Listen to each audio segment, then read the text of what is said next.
We are live streamed, so welcome to our Governance and Priorities Committee meeting of Tuesday, June 7th. Councillor Balazar is absent this morning. He is at a meeting of the Wetaskiwin Seed Cleaning Plant, I believe, and will be joining us this afternoon. So with that, I will ask for someone to move the agenda. Councillor Vandenberg? Yes, I would like to add a couple of things to the agenda, if I may. All right. Go ahead, make your suggestions. First one is ERWAC, Region Waste Advisory. And sorry, is that just an update? I'm sorry, Mr. Coleman? Just going to suggest where to put it, Madam Okay. Chair. So item 10B, or yeah, 10B under new business? Yep. Thank you. And then the second one is Earth to Space Conference. that would be item 10C, Madam Chair. Okay. And I would move the agenda. Just if I may, a question, Councillor Vandenberg, on the two additional items. Is there anything that council would have had to have reviewed prior to making any decisions on those, or are those updates? Like what, because it's. Well, we can get into it at that time. Okay, so if I may, it is in the afternoon. Would you be able to provide any information over the lunchtime for councillors to have in front of them? Yep. Will that work for you? Yeah, absolutely. Okay, that way we're sort of looking at the same thing. So we have a changed agenda. I forgot the word right now. Thank you, amended agenda. I knew it started with an A, but I didn't have time to go through all the other words. And Councillor Vandenberg will move the amended agenda. All in favor? That's unanimous. Thank you very much. And we are on to the minutes of April 5th, 2022. Councillor Lewis? Happy to move, please. They will move, Councillor Lewis will move the minutes as presented. Any comments or questions? All in favor? It is unanimous. On to 4A, which are presentations, and a welcome to Mary Ellen Shane of the North Saskatchewan Watershed Alliance and providing us an update. I had the opportunity to work alongside Mary Ellen for many years, and so happy to have you here today and talk about the great work happening with the Watershed Alliance. Whenever you're ready. Do I have to keep my finger down on the button while I'm talking? No? Okay. So hello, thank you, welcome. Well, thank you, Mayor and Council, for allowing me the opportunity to speak with you today. I am Mary Ellen Shane. I'm a Senior Watershed Project Coordinator with the North Saskatchewan Watershed Alliance. And I wanted to begin, I'm really here today to give an update about the activities of the North Saskatchewan Watershed Alliance, as well as the Headwaters Alliance, which is a committee that Leduc County sits on, and just welcome any new councillors to Leduc County that might not be familiar with our organization. So I just wanted to take an opportunity to talk about what our relationship has looked like in the past few years and the value of this mutually beneficial relationship. So in my presentation today, I wanted to describe what our watershed is, talk about our organization, and the Headwaters Alliance as well. So and then specifically, I wanted to talk to you about a couple of projects that we've been involved with, particularly this one here that I have in front of me that we sent to you in advance. But before I go any further, I always like to answer the very first question, that the most frequently asked question that I get, which is, what is a watershed? And I want you to think of it as a giant funnel that captures water that falls across the landscape and directs it to a central water body like a lake or a river. And as that water travels across the landscape, it picks up with it whatever is on that landscape and carries it with it to that water body, such as soils, sediment, nutrients, contaminants, salts. And no matter where you are on the landscape, you are in a watershed, and that water leads somewhere. In our watershed, it filters into the North Saskatchewan River watershed, which eventually makes its way actually to the basin in Lake Winnipeg, and then out to the Hudson's Bay. So our watershed is 57,000 square kilometers. There's a lot of variety on our landscape, from the Rocky Mountains to the glaciers. There's a lot of activity such as forestry, hydroelectric dams, chemical industries, lots of agriculture, urban areas, and of course our flat rolling prairies as well. It supplies drinking water for approximately 1.6 million people in Alberta alone. And as I mentioned, eventually it makes its way into Manitoba, combining with other rivers and providing water source for many other people.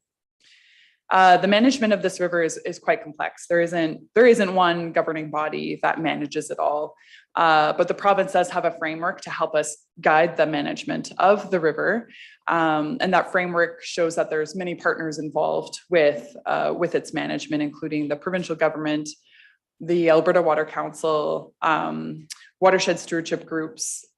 You have many in this county, such as the Pigeon Lake Management Association. And as well as watershed planning and advisory councils, such as my organization and Battle River, who's going to be presenting to you next. So together, we're trying to accomplish three things: safe and secure drinking water supply, healthy aquatic ecosystems, and a reliable source of water quantity for a sustainable economy. So then moving on to the North Saskatchewan Watershed Alliance, then who are we? What do we do? We are a nonprofit organization. We're a multi-stakeholder group that brings together those who use water in the watershed or affect it in some ways. The organization's mission is to protect and improve water quality, water quantity, and the health of our watershed by developing and sharing knowledge, such as this report, which I will talk about in a moment. As well, we facilitate partnerships and a collaborative planning process.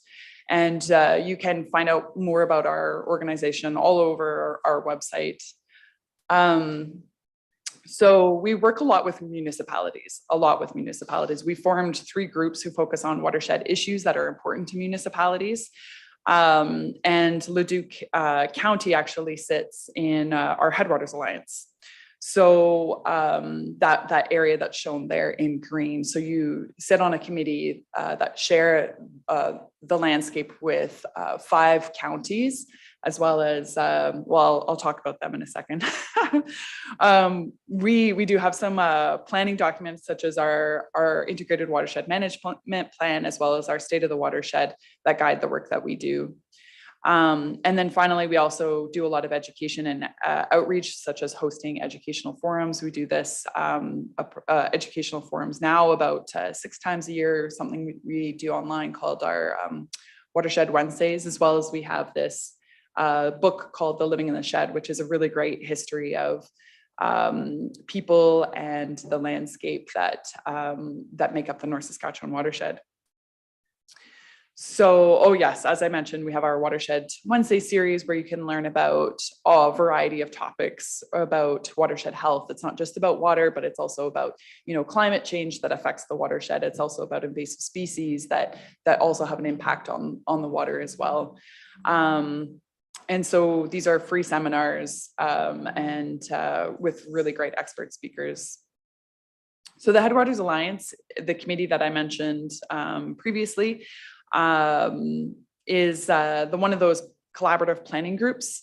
This is an intermunicipal group with representation from 5 counties and several townships who meet regularly to talk about water issues and solutions that can be tackled at the municipal level.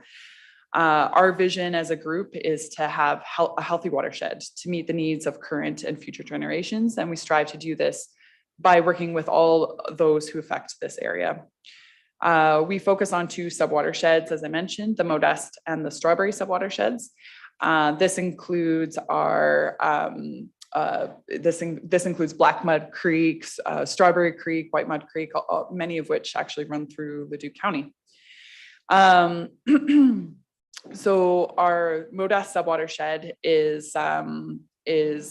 includes a lot of our important recreational lakes in our province, and Strawberry subwatershed is it's quite heavily dominated by agriculture in urban areas.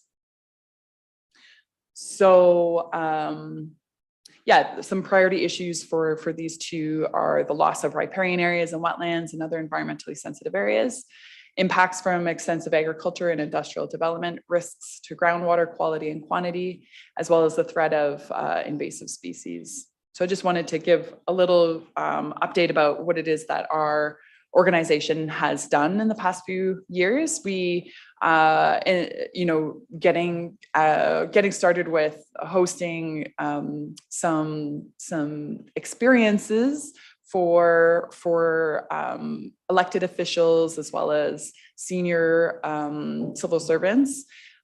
We hosted a canoe tour in 2016 as well as 2019. We were hoping to do one in 2022. We've had lots of staff changes, so that might have to get delayed to 2023, but that is on the agenda. And so another big project of this group is our riparian health action plan, which I will talk more about in a moment. And in addition, we are currently working on a wetland strategy, and recently were approved for developing some wetland inventory work, as well as hosting an education forum, and as well as sponsoring municipalities to get certified in some courses around wetlands.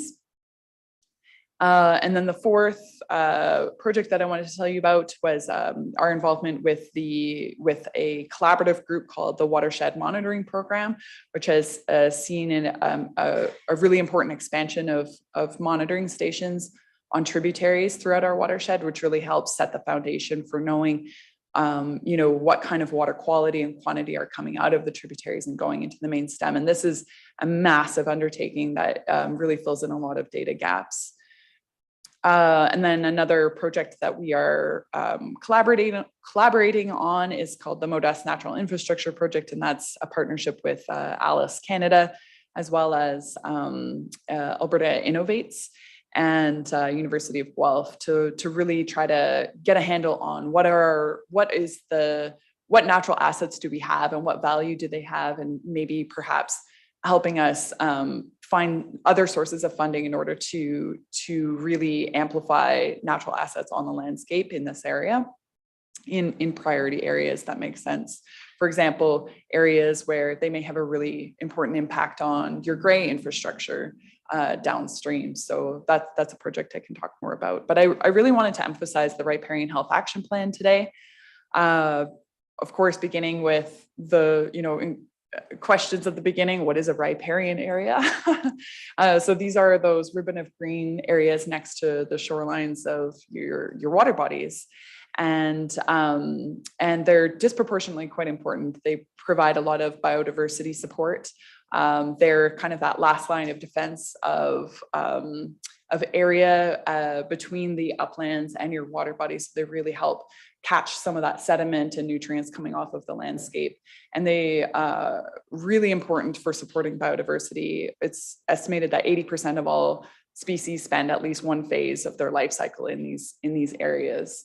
So they don't make up too much of the landscape, but they're really, really important. So we really focused on this area because this was something that was important to all the municipalities sitting on the Headwaters Alliance. They all had some sort of in-house program in place to do restoration work, whether it was the Alice program or the Green Acreage program, or in Clearwater County, it was the Clearwater Land Care program, all working on riparian areas and doing restoration. But they said to us, well, we don't really know what it is that we're really working towards. What's that bigger picture? What's the state of health across all of our municipalities? And, where are we headed? Like, when do we know we've done enough? So we didn't know how to answer that question at the time. So we started a project. We actually pooled the funding that we get from our municipal donations and leveraged that to get more grants. And then started this project. It started as a pilot project in those two sub-watershed areas. We've since expanded it to other areas, and now covering about 17,000 kilometers in our watershed alone. Of course, it's expanded across other watersheds as well now, and it is getting close to about 45,000 kilometers that have been assessed, which is a huge accomplishment. In our watershed, what came out of this is that only 46% of our riparian areas are in good shape. And so we worked with our steering committee to set some goals. What do we want to work towards? What do we want to leave for the next generation? And the target that we came out with was 65%. So we're at 45, we want to get to 65. And so, we are trying to do that at multiple scales. We're trying to do that at a full watershed scale, sub-watershed scale, also with municipalities. We're trying to get to that 65% at the municipal scale as well, and even individual lakes to try to get them up to that 65%. So as part of that project, we've actually developed these report cards working, which is a product with all the WPACs working together, including the Battle River behind us. Leduc County kind of sits with a big portion in the North Saskatchewan Basin and a portion in the Battle River as well. And so we work together to combine our data and give you an outlook of what's going on in Leduc County. So the results for Leduc County show that we're about 35%, so it's a little bit lower than average for the municipalities.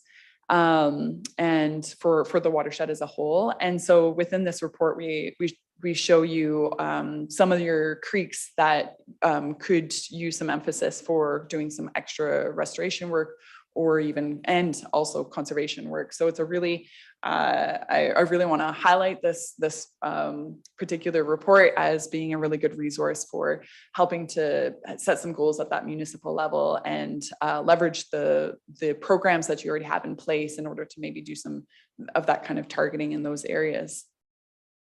And so another project related to this data does also exist online on the Riparian web portal. So the Riparian web portal is an online resource. It showcases the data sets to the public, but it limits how much zooming can actually happen so that people aren't looking into each other's backyards. And but we do provide some back-end access to administrators, project coordinators, those organizations that are working with landowners, so that they can have the ability to see higher resolution data, and to also showcase examples of projects on the ground. Yes, there's lots of red on these maps, but there's also a whole bunch of stars on the maps too, to say there's some really, really great work happening out there by individuals, by organizations, by municipalities that are all trying to get us closer to that goal that we have, that collective goal of 65%. So in the past year, we launched the web portal in about a year and a half ago, and since then we've actually been running online sessions for free, and we've trained close to about 300 people now, and training them about what the data actually says and how to use the Riparian web portal as well. So as I mentioned, yeah, there's about 40 projects on the ground that are now uploaded just to, and that's only those people who want to showcase their projects. And there's lots of people that are hidden gems that like to just do things on the low key, and that's okay too. But we just wanted to showcase that there's some really, really great work that's being done. Yep, this is a little illustration of what all the things I said already. But just to sum up, I just wanted to talk a little bit about those benefits. I guess reiterate that there's some benefits of continued partnership with the WPACs and the North Saskatchewan Watershed Alliance, such as the joining this intermunicipal group where we address watershed issues at that municipal level. The fact that we can leverage the grant support that we get from municipalities to create these data sets that allow us to compare apples to apples across the watershed.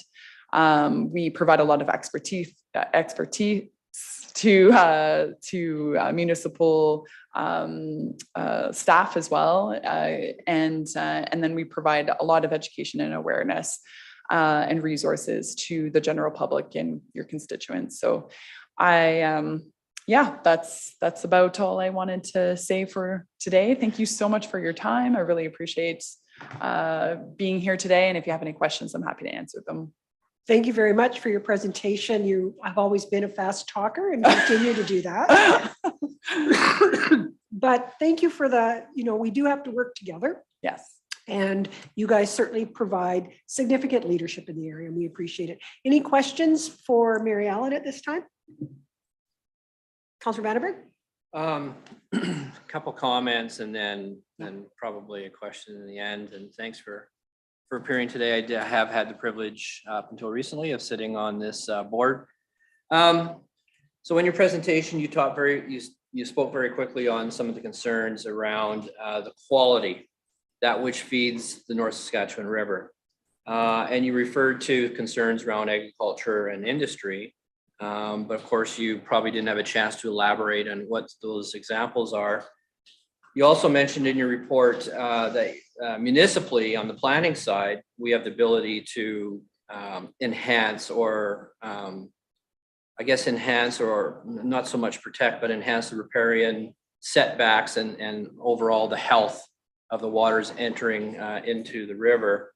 And then lastly, Ella supports a volunteer effort by agriculture people, producers rather, to protect the riparian and the wetlands. And so my question is that we're doing a lot of work at a local level as a feet on the ground level. Wouldn't the solution really be that our government say that, these are setbacks to riparians, this is the protection of wetlands, period? Why does it have to come to the municipalities and councils to decide planning efforts? Why does it have to be the agricultural producers who decide that they want to set some land aside to protect the water streams? So thank you so much for your question. That's a very philosophical question. I think that we may see that come.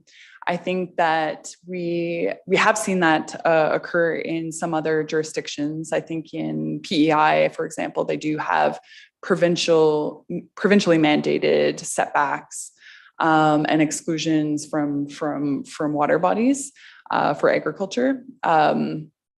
I think that the more momentum we get at the groundswell, we may see that translate to the provincial level. I think maybe it just needs to be demonstrated that it's important to municipalities, that municipalities find this the outcomes of this kind of effort to be meaningful in order to demonstrate to the provincial government that that is something that ought to be, I guess, sanctioned at that level. I think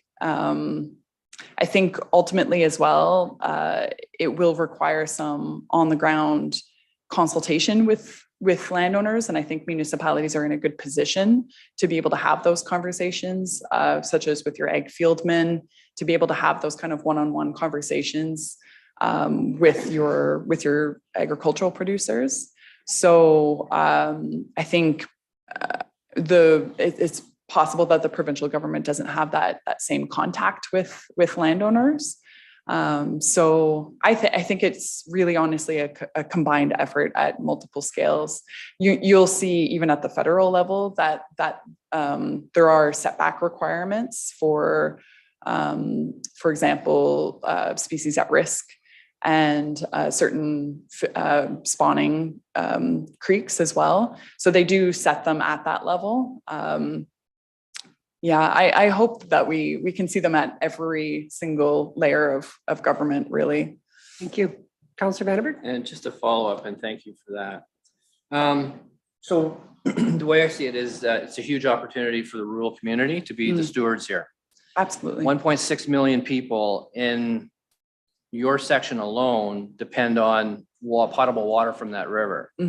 But yet the stewardship seems to be residing on the rural side. I think there's an opportunity for advocacy to the people that open their tap to understand where it's coming from and the natural filters, the filters that are trying to be protected in place to ensure good water. So, you know, if this is a movement at a ground level to encourage the province to do a little bit more, I think the advocacy needs to include the urban people that don't understand, no fault of their own, but they don't get how important those creeks and rivers that flow through the counties and the activities around them are to the quality of their drinking water. Thank you. Any further questions for Mary Ellen? I am seeing none. Someone want to move for information? Councillor Scobie, thank you very much. All in favor? It's unanimous. Thank you very much. And as we're switching over to Battle River Watershed, Councillor Vandenberg, you are our representative on the RMA. Has the RMA had discussions about watersheds? And No. is it something that you could perhaps bring forward? As you just mentioned, you thought it needs to be a little bit higher than provincial. Perhaps seeing what the feeling is around the RMA table might be a good first step. I think it's a fair comment. Thank you. Yes, thank you so much. No, thank you. And I still see that beaver dam on Highway 39. You took a picture of that. They still have that culvert pretty much blocked off, just in case you were wondering. Is there a beaver deceiver or something inside? I don't know if there's a beaver deceiver. I've not gone down. Welcome, Battle River Watershed. And whenever you're ready, introduce yourselves. And it's a great piece to have these back to back. So whenever you're ready, go ahead. The floor is yours. For sure. Yeah, we're so happy to be here today, and it's a great synergy to be here with our sister organization, NSWA. We work quite a bit together, so it's great to be able to share this watershed info back to back. So I'm Sarah Skinner. I'm the watershed program manager at the Battle River Watershed Alliance. And I'm Carson Vienegard. I'm the municipal engagement assistant, and I'll start us off with our presentation. So just like Mary Ellen, we like to do all these presentations to all the municipalities in our watershed to give an update on who we are and what we do, especially after election years. So thank you for having us, and we're excited to share our work. We go off to the next slide. Thank you.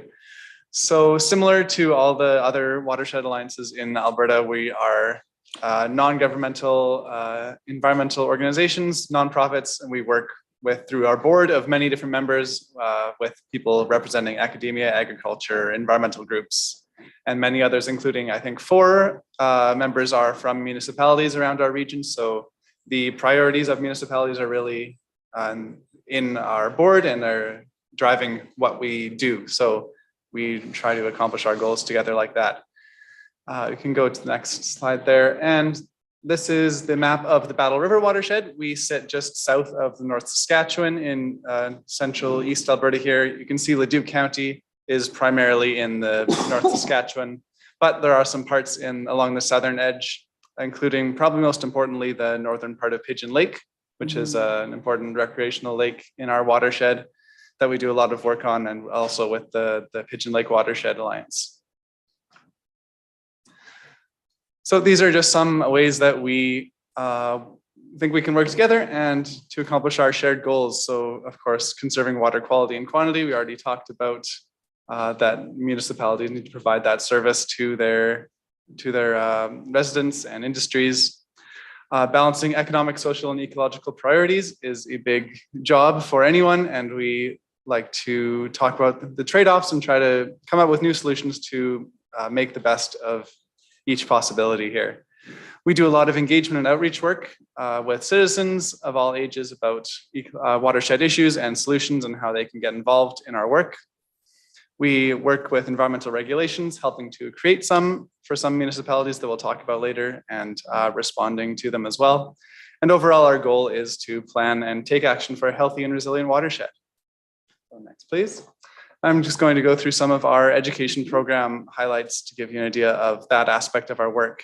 So first up there is Discover Your Wetland, which is a grade 5 program where it's curriculum aligned. We take them out to their local water body, teach them about what a watershed is, the water cycles, and then go pond dipping to find out what's in their local wetlands, which is a ton of fun. The Waste in Our Watershed tour in the middle there is for grade 4s that we currently just run out of Camrose, but we're working on doing Wetaskiwin and expanding to other places as well. And this is a really great program because it's in partnership with the city of Camrose, and we take the students on a bus through all of the water and solid waste streams. So we take them to our source water of Jobmeet Lake, to the water treatment plant, where we get a tour thanks to the city staff. We go to our local park and talk about stormwater, and then to our sewage lagoons as well. And then we also go to the landfill and the recycling depot. So this program gives the students an idea of, where the water is coming from, all the work that the city does to clean it and deliver it to them, and hopefully gives them a better appreciation and makes them use it more responsibly in the future, as well as sharing that with their families and friends. And then Extreme Science is sort of the upgraded version of Discover Your Wetland for junior and senior high school students, where we turn a hole into a big experiment where they're doing water quality testing, they're doing the physical parameters and chemical, and then we go in and do the D-nets and hip waders to get an idea of what's in there, use those to get an idea of the tolerance of the benthic macroinvertebrates, and then look at the land use surrounding to see how that's been affecting the water quality. So that's a really fun one that we've been doing quite a bit this spring. On the next slide is the Caring for Our Watersheds competition, which we are the coordinators for the entire province starting this year. And this is where students write in with a proposal of how they'd improve their watershed. We go through all of the almost 300 proposals we got this year, pick 10 finalists who get to present verbally online this year, and then are able to give cash prizes to them thanks to sponsorship from Nutrien. Last year, the winners were the EcoVision Club from Lacombe. And this is a really great way for them to get involved. We partner with municipalities and other groups to help them actually implement their projects as well. Next slide, please. And then Future Farmers for Fresh Water is a new program that we've started up aimed at 4-H groups and other rural agricultural youth groups. And we do presentations talking about the linkages between agriculture and water, and how sustainable use of the water and sustainable agricultural practices can really benefit both the farms and the ecosystems around them. So really trying to get the sustainability into the future. And we've also got funding to do community projects such as tree plantings. So our education lead is actually in Lacombe today doing a planting project with a group of students. And then finally, we've got some paddle guides that we've been creating, which is a fun way to encourage people to get out into their local water bodies, as well as doing local tourism. So for example, Battle Lake, Big Knife Provincial Park on the next slide. And these are all up on our website with put in and take out locations, times, safety, and then local attractions for things that you can go do once you've done paddling. So I think that's it for me, and I'll pass it off to Sarah. Nice. Yeah. So wanted to switch gears now from some of our education programs to more of the management, planning, and stewardship work that we do, very similar to what Mary Ellen has described.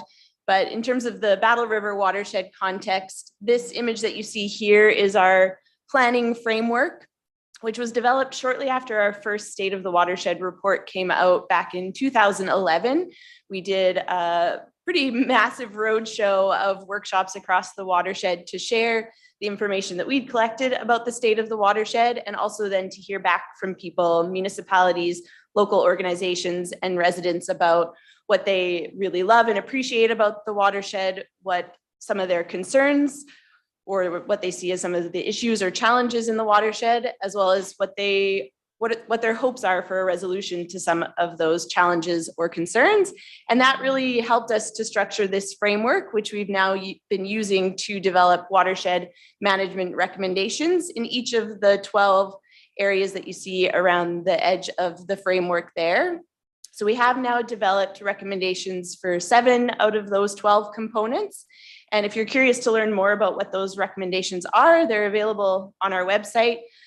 Just wanted to mention there that They are watershed management recommendations that were not just developed in isolation by us sitting in our offices, but we really did get out and talk and discuss together with municipal partners, local partners, residents, and other stakeholders on the ground, trying to make sure that these recommendations are shared goals, that they were developed collaboratively, and that they really do make sense in the different local contexts across the watershed, because it really is in partnership that this on the ground action happens, that it actually works, and that people are they're a part of the process. They're motivated to support that work to happen in whatever places they are. So wanted to also just mention here, one of the areas that we're wanting to focus some more time and attention on in the next few years is on the bottom there with the land use practices, recognizing that municipalities are no strangers to land use planning. We are wanting to look more into how can we create even better alignment or synergies between what you're already doing in terms of municipal and intermunicipal development planning, as well as the development and implementation of land use bylaws, and how can that flow into supporting watershed management and planning efforts. So there are lots of ways that this is already happening in really practical ways on the ground. Leduc County has for a long time been a supporter of the Pigeon Lake Watershed Association, and around the Pigeon Lake watershed, I think there's been incredible work done to really look at what are those summer village as well as county bylaws, municipal and intermunicipal development plans that really make a difference for how, for example, the Pigeon Lake watershed is managed, and how can other initiatives like the Pigeon Lake Watershed Management Plan also feed into those municipal planning processes. So yeah, we're wanting to take what was learned at that Pigeon Lake watershed scale and really zoom out to the Battle River and Sounding Creek watershed scale and have more conversations with counties, with towns and cities about how can we create those synergies or alignments between the municipal planning processes and those broader watershed management planning processes. And so stay tuned, but we'll be in touch to give you a little bit more information about this new land and water advisory group that we're wanting to pull together with municipal partners across the watershed to really dive deep into those conversations. And so there's also an opportunity to partner with ourselves and a few municipalities to apply for some grant funding through the Alberta Community Partnerships program to support this work together. So stay tuned for more info on that. We'll be in touch to see how you might want to be involved if you want to be involved. So scrolling down now, just wanted to give a shout out to the many ways that we have already been working together through the years, whether it's you coming out to workshops and other events that we are hosting, and also ourselves being grateful for ways that we can become involved in your different planning and practical program events in different ways. I think those partnerships really do strengthen our collective efforts. Also just wanted to, stay on this one for a sec. Just wanted to mention another example of some of the ways that we really we've been working towards building these partnerships with municipalities. Great example is working with the city of Camrose and the Camrose County, along with us, the Battle River Watershed Alliance, to develop the Camrose Source Water Protection Plan. So looking on a regional scale at the waters that flow towards Dried Meat Lake, like Carson had mentioned, that being a drinking water source for the city, but also source water for agricultural and other uses. So just another example of putting our heads together to see what are those practical recommendations that we can put forward to protect our drinking water and our other water sources. And another way that the rubber meets the road on that just included a picture on the right there of a fencing project and a livestock watering system project that we were able to support through financial and some other technical expertise. Just highlighting the ways that partnering with those landowners on the ground a lot of what we do is working with agricultural producers, but I 100% agree that making those connections with people living in urban settings or just communities in general to see what can we do in our communities as well to support watershed health is really important. And so we work to support that in different ways. Something that we have on an ongoing basis are our riparian restoration programs.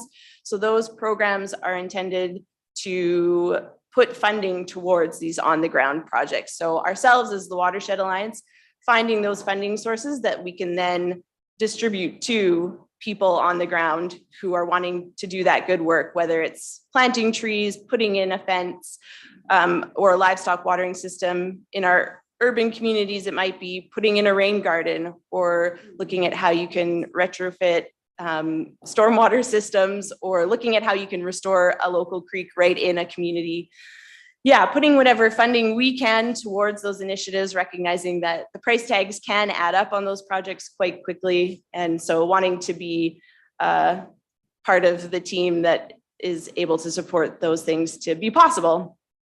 And lots of ways that Leduc County is doing this also through your ALICE program. And Kim Barkwell in particular is one of our dear friends and partners in this work, whether it's hosting workshops or field days. You can scroll down a bit here, just highlighting those field days, those opportunities that we have to get out on the landscape with people, learning more about the watershed, learning about those practical tools and resources that are out there that can support this work to happen. And certainly through programs like ALICE and the work of people like Kim right here in Leduc and Wetaskiwin counties, making those connections with people on the ground to support that work in the various ways that we can. So I won't touch really at all on the riparian intactness project because Mary Ellen gave a great overview of that. I would just say that today we do have printed copies for you of the Leduc County specific report card. So you'll have that to flip through. And yeah, hopefully it can spark some conversations about work that you might consider in terms of both conserving and restoring these important riparian areas. And, oh, sure. You microphone, please. Microphone, please. Thank you. Please don't assume that we're not doing it and we're sitting on the fence and we're not jumping in. We actually have done our own environmentally sensitive studies. We belong to the Beaver Hills.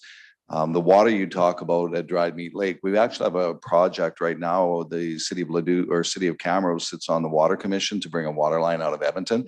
So maybe change your narrative to Leduc County can jump in at some point. We are well in, find out what we're doing and join us, not the other way around. We're well into it. We take care of our areas. Just we have a board member on the Beaver Hills and we've been working on that. We actually signed off, got the biosphere set up. So we are far ahead. Change the narrative and you guys join us, not the other way around, because we are working. And again, for you to suggest we can look for areas to improve, done that long time ago. So you guys maybe come up to us and maybe it'll become more relevant for me. Thank you. Sure. Yeah, fair point. Thank you so much for that comment. Yeah, we absolutely would love to look into more of all of the really amazing work that you already are doing. There's lots of initiatives out there that we can learn about as well and learn from and take back with us and see what we can do in other areas of the watershed, the Battle River watershed for sure. Yeah, point well taken. So just wanted to mention related to the riparian data, you will likely have already received in digital form the accompanying appendix, which just provides a lot more of the detailed data that you can peruse. That might just be a useful tool to dive deeper into the data and what it's showing that the report card doesn't get into it to the same depth. So next slide, just wanted to talk briefly about our different funding sources. A large portion of our funding does come through the government of Alberta, as we are one of those Water for Life partners. And so there's that commitment from the government to provide that core funding to not just us, but all of the watershed planning and advisory councils across the province. And we also do always try to source quite a few federal grants as well. There's a few different federal granting initiatives that support this kind of watershed work. So we're always looking to those to support the different programs that we have on the go. You'll see that municipal funding is a much smaller piece of the pie, but I would say an important one because there's a lot of value in those local dollars supporting the local action on the ground and the programs that we work together on. And so related to that, an annual ask that we have as the Battle River Watershed Alliance is our Invest 50 program, which is a request that counties or municipalities in general support our work in the amount of 50 cents per capita, 50 cents per person of the people in Leduc County in this case. And so that letter of request will be coming in the near future. And I think I will leave our funding at that.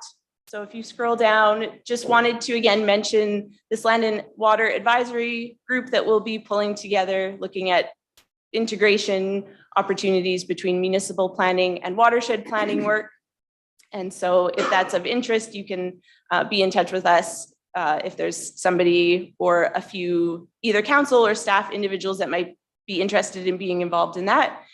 And yeah, also would always be really interested to learn different ways that we can be involved in the work you're doing. The Alice program and working with Kim is one example, but I know there's a lot of other initiatives underway that might cross watershed boundaries in different ways. So yeah, thanks so much for having us. And if there's time for questions, we've probably eaten up a good amount of your time already. But yeah, if there are any questions, happy to take them. I'll just start with a comment. Thank you very much for your presentation, and thank you, Dean, for organizing them on the same day, because it really is a synergy. I think it was 2 years ago, our council didn't have any changes after the election, had a presentation from the Alberta government about water and how they define water bodies and all of that, and really is a change from 5, 7, 9 years ago about how we're looking at even the potholes and the sloughs and especially our creeks and tributaries. So I think it's important that we're mindful of what's happening in our municipality and how we balance that with the needs of our agricultural producers. We just had a conversation with our head of ag around farmers who are now farming right into the ditch, which creates another issue with sediment. And how do we talk about that in a bigger piece? So we know that this is a change in how we look at the water that's either sitting on our land or running through our land and through our county. So presentations like this help us to think about it. And certainly, we're always happy to sit and work and try and find good ways to make sure that there's water for everyone. So thank you. Councillor Vandenberg. Thank you for your presentation. And yes, I agree with Mayor DeBlanco that having these two back-to-back allows us time to reflect while you're presenting, to the point where my comments were around advocacy and getting it out there in front of people, and maybe what's the provincial, the Alberta's position on this. Leduc County is a great partner in advocacy, and the mayor alluded to, I sit as one of the chairs of the districts with Rural Municipalities Association. Let's get that in their radar. Totally agree. But it also comes, I'm reminded as well that we also sit on the EMRB, Edmonton Metropolitan Regional Board, and we have a place called the MRSP, MOUSC. Now that's a task force, and one of those elements is to do with stormwater. Okay, and this council was instrumental in getting North Saskatchewan Water as a stakeholder in that element. And so from our point of view, with perhaps the mayor's fault, because she's our EMRB representative, we can kind of remind them that there's some interesting presentations available to that group from you folks that we should be encouraging as part of our continued advocacy piece with Leduc County. So I'm seeing no further questions. Thank you for that. We know how important Pigeon Lake is for lots of reasons. We also have learned some of the issues that Pigeon Lake has because the water stays in there for so long, almost 100 years, I hear. So that's pretty old water in there, been used a number of times. With that, I will see if someone will move this for information. Councillor Wanchuk, thank you very much. All in favor? It is unanimous. Thank you very much for coming in today. Thanks for having us. Safe drives back. Thank you. And we will set up for quarterly reporting. We'll just, Carson will pass around these folders that we have for you. Thank you. That'll distract us like crazy. Yeah, we figured we'd You're pass them not out a at the teacher, end. are you? Oh, I'm in there. Yep. Thank you very much.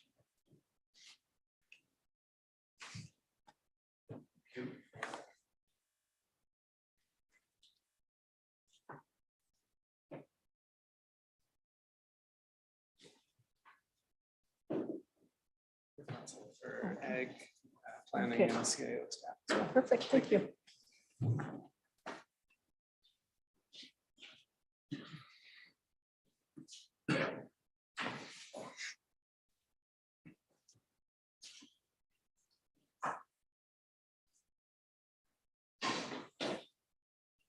Whenever you're ready, Ms. Klamosko, we're on 5A, Q1 reporting.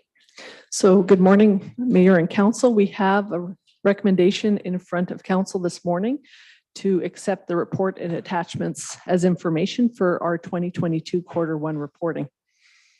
Similar to the format that we've done in previous quarterly reportings, the plan will be, I will go through the table of contents in the order that it's presented. I will go through the information fairly quickly, but if council has any questions that they have of any of the reports or for any of the directors, we do have our senior management team here with us this morning to answer any questions that you might have. So going to page 106 of your agenda package, we have a county highlights report. So in this report, we highlight some initiatives that occurred or accomplishments or work that was done in Q1 of 2022 and pull from the various department highlights to make this list.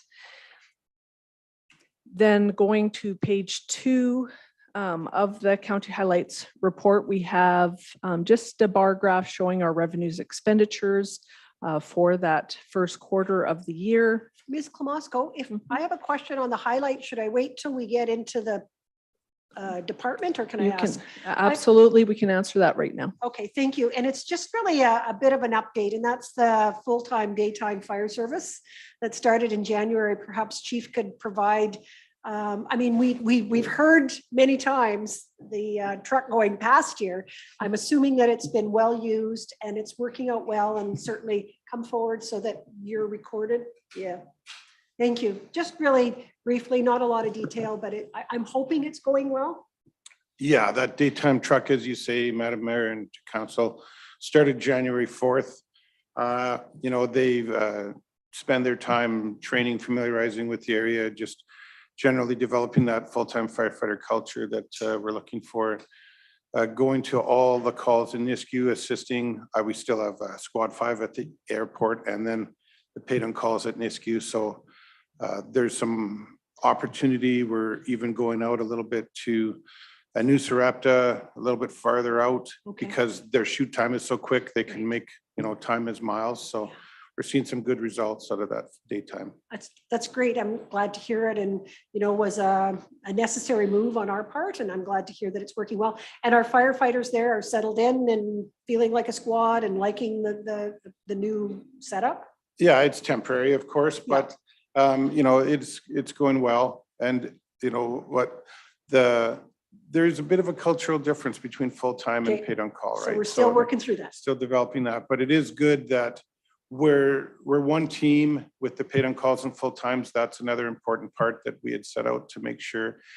Daytime recruitment, daytime availability of paid on call firefighters is tough across the country. So Absolutely. it's good to see this be able to assist in more than just in Nisku Business Good Park. point. Good point. Thank you, Chief. Any other questions from the highlights page? Thank you, Ms. Okay. Klamosko. All right, so then moving forward through the report, we have then going to the real estate market activity. So we just have a summary of various sales that occurred in Q1 and with a brief comparison to what occurred in 2021. Questions on real estate? Okay, going to the next page, we highlight some development highlights. So there's some projects that are ongoing. So providing an update on those as well as the permit volumes for Q1. So we have development, building and safety codes permits. So again, some comparative data to Q1 of 2021. Any questions? Yeah, Mr. Moscow, we had there was a really great news report about Canadian Valve Service, CVS, moving in onto the Spine Road. I don't see them here. Are they going ahead with permits? Do we know where they are? Maybe Mr. Bain knows. Madam Chair, I don't specifically know the answer to that question, but it may have timed out beyond the window we're looking at here. So it might have been in Q2. Right. But again, a nice big company, good message on the news about our tax rate and why it's important to move into Leduc County. So thank you. Okay, thank you. So going to page 110, we have a couple updates on health and safety, whistleblower complaints, and our debt services limit. Are there any questions on this page? Councillor Vandenberg. So in the realm of health and safety, generally speaking, the ratios are always important. And that what I mean is number of incidents suggest that you're going to have these other activities. So my question is, how many lost time days do you feel at 6 reflects itself on the number of incidents? Is it a concern to you?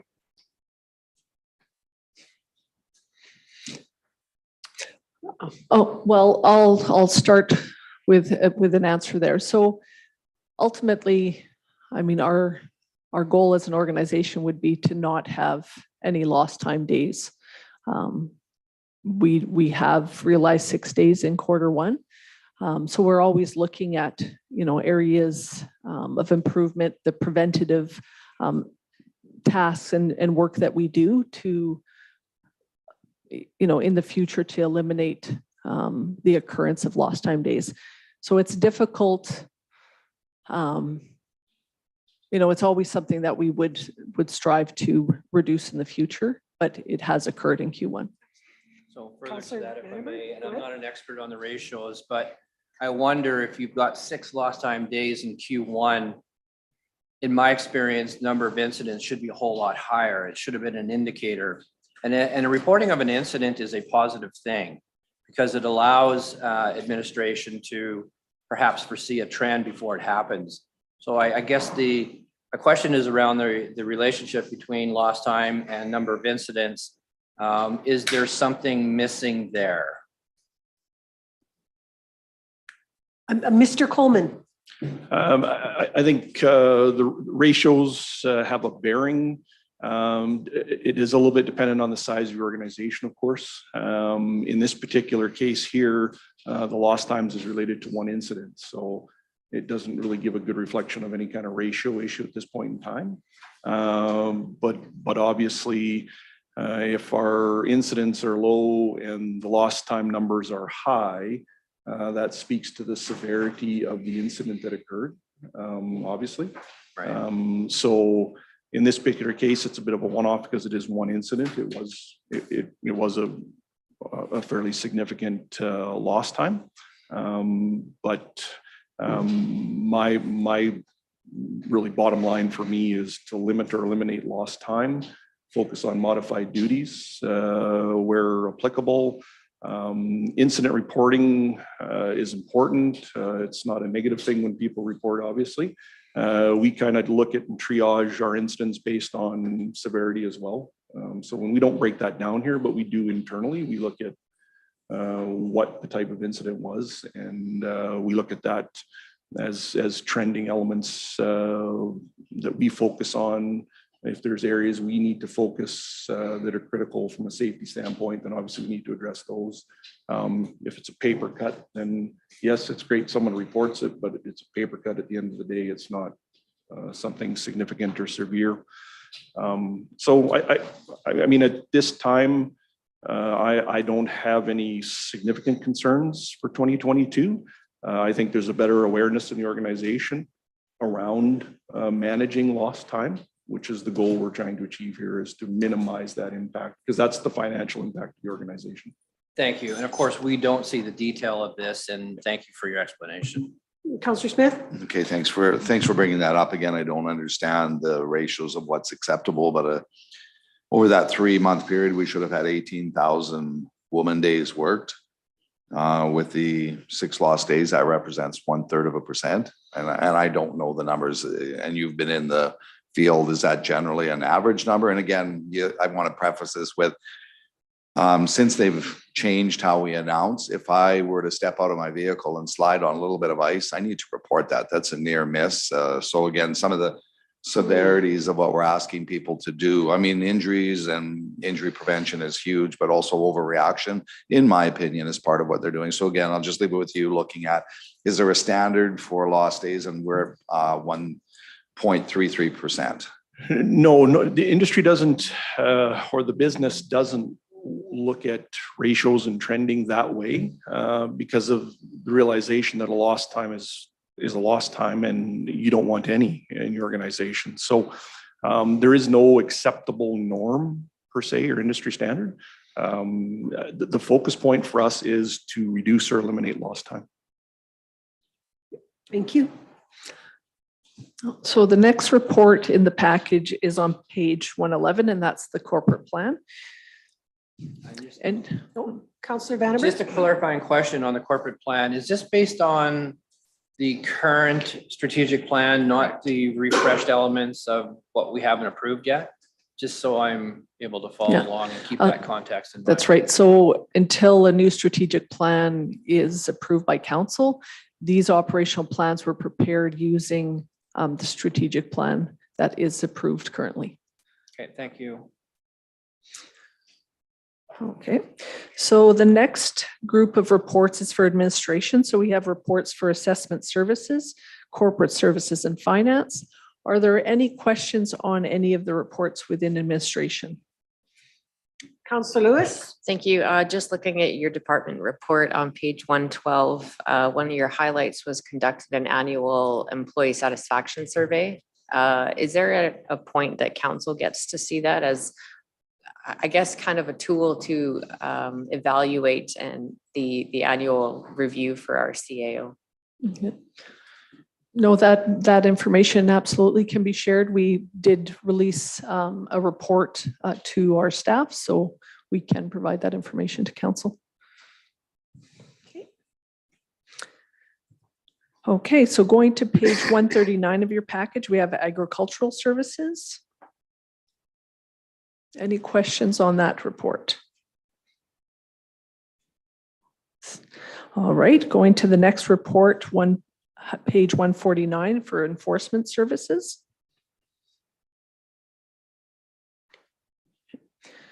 The next. If I may, Through it quickly. yeah, just I'm having a hard time scrolling that fast. Just related to enforcement, and I don't sit on the enforcement committee, so perhaps it's sitting there. Mr. Nelson, an idea of, and I'm going to talk about the intersection of Glen Park Road and Highway 39, where for reasons that escape me, we continue to have fairly serious collisions there. But just an idea of how many active, I don't know what you would call that, patrols you have to manage that intersection. What I'm seeing is as we reach summer and we have more people who are using that road to access either Pigeon Lake or Wizard Lake, it appears that you would know this, of course, the speeds are faster and there's less tolerance at that intersection. So is that something that you would look as a priority intersection? Thank you. Yes, Madam Chair, I can tell you a couple of things. First of all, we do a lot of patrols there. In fact, we've damaged 2 of our patrol vehicles doing patrols there, not on purpose, but because of the collisions that have happened there. And that's over the past 15 years. That is the top 22nd collision intersection in our district, not include that. And of course, that's a provincial intersection, right? So totally controlled and managed by them. I can tell you also that through the Traffic Advisory Committee, we've discussed that intersection and one other one being the focus of a more recent traffic study by the province, and Des and the engineers that work here have asked the province and are in active discussions with them to do that and bring it to the top of the list to do. So yes, we know that intersection intimately well.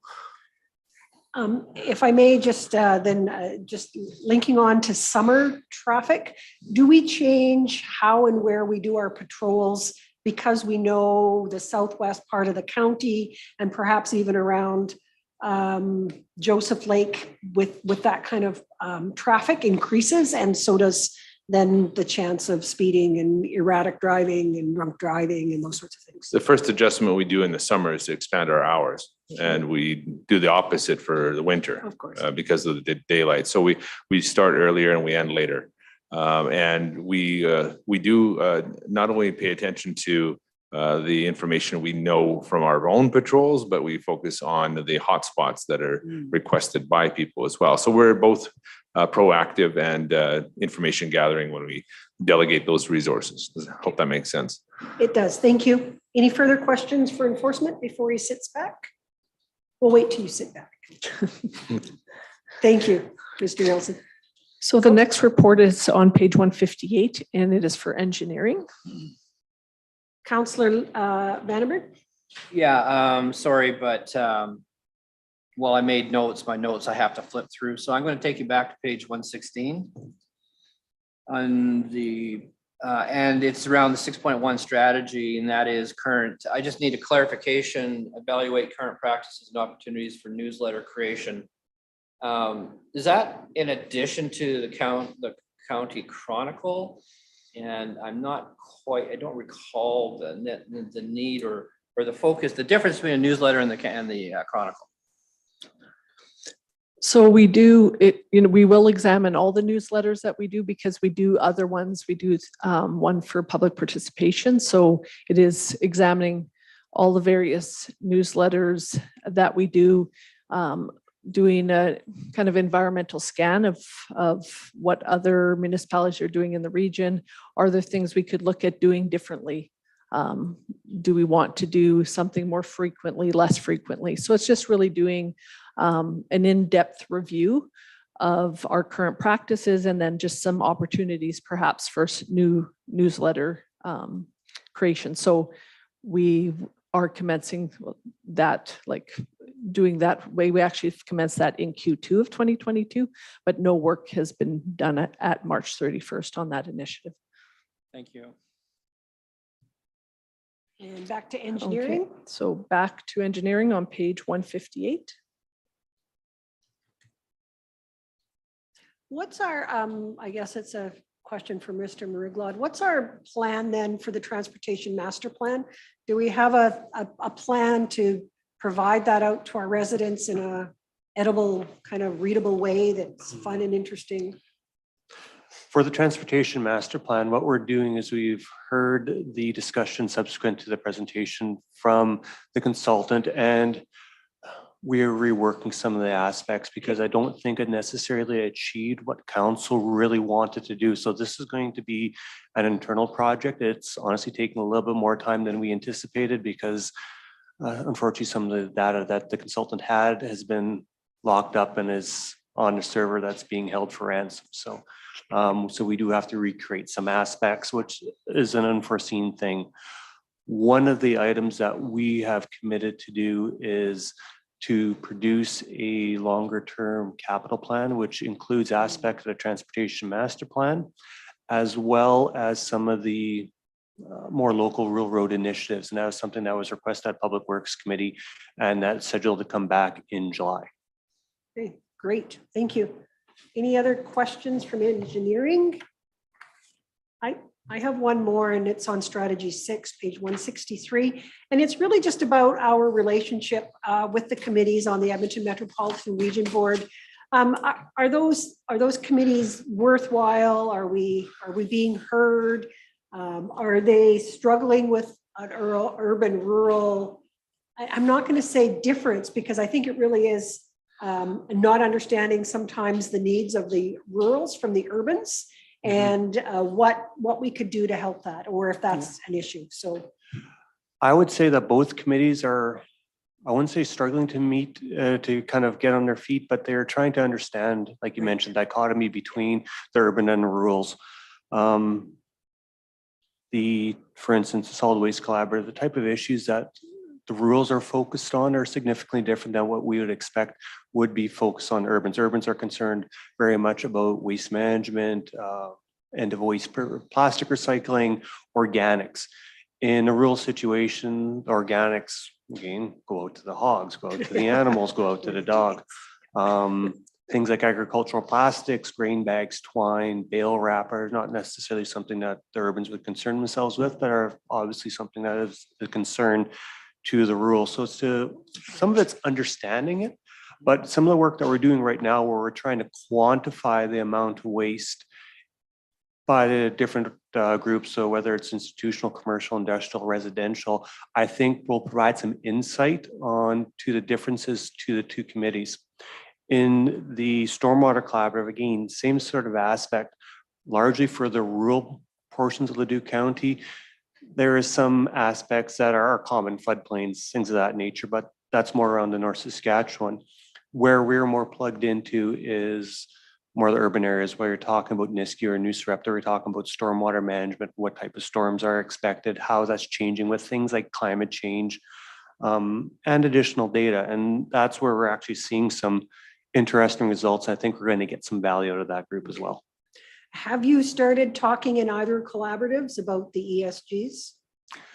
No, we haven't Okay. necessarily moved down to that level yet. Okay, thank you. Councillor Vandenberg? You know, I don't know if you're gonna be able to answer this question, but when you reference the buzzword climate change, what does that really mean in terms of direct impact to those members sitting at the table? Do they really know? Does anybody really know? Or is it just a word of a phrase of convenience? Yeah. There are some aspects out of the stormwater group where whether it's climate change or whether it's simply better data, it does have some tangible aspects on the public and the developers as a whole. For instance, one of the things that they have found is that the shorter term storms, the duration and the intensity of those storms are larger than it's anticipated, somewhere in the neighborhood of about 2 to 10% more rainfall than originally anticipated. The other thing that they've found with, again, more data, now whether it's more data or climate change, longer term storms, let's say the 1 in 25 to 1 in 100 year period, the intensity of those storms is actually decreased by about 5 to 10% as well. So when you have a storm water facility that's being constructed by a developer, if the intensity is 10% less, that would correlate to a 10% reduction in volume that would need to be restored, which saves them money at the end of the day as well. But roundabout sort of way, if you're asking me whether it's climate change or better data, it's tough to say, but there are tangible impacts that have been recognized in the short term here. And I guess that's the point I'm trying to raise, is that it's all about collecting data and how available it's been over a reasonable period of time. To slap on a negative context called climate change, which, by the way, that can be a positive context. And we as a social culture need to do a better job of spinning that side of it, putting balance in there. The most important part of it is the ability to collect the information, the data that's available to us, and make some assumptions and reasonabilities based on that, and not put it somewhere and say, this is evil. That's my point. Understood. Thank you. All right, any other questions for engineering? Thanks, Des.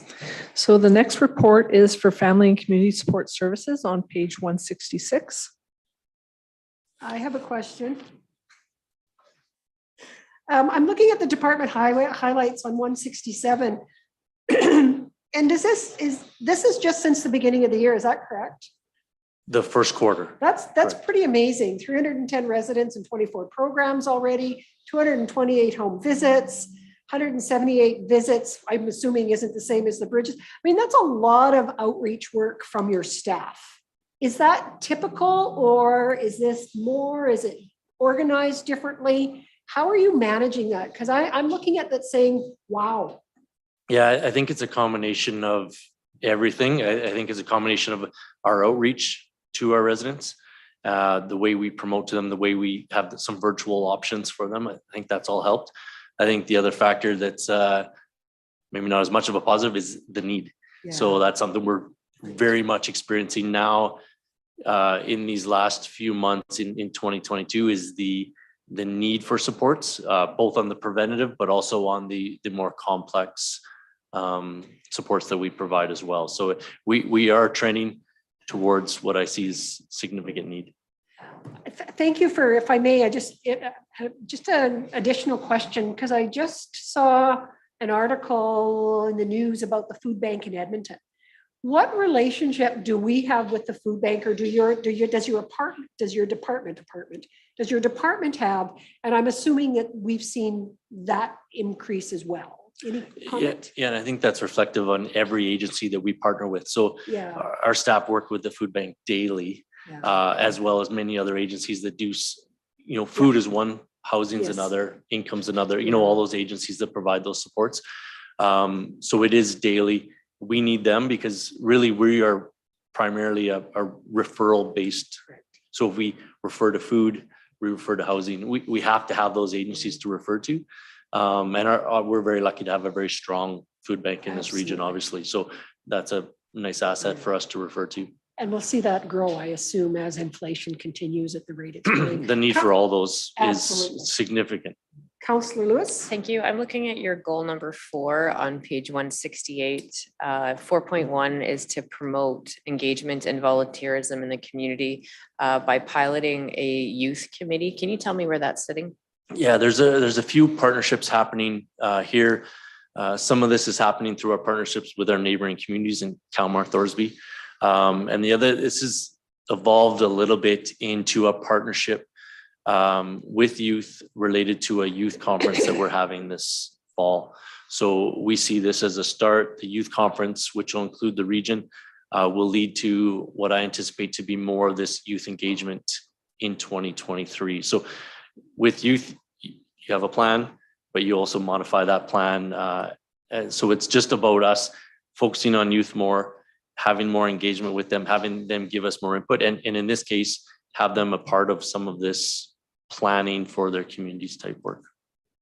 And if our strategic plan that we approve soon, if it doesn't include this specific area, that this will remain?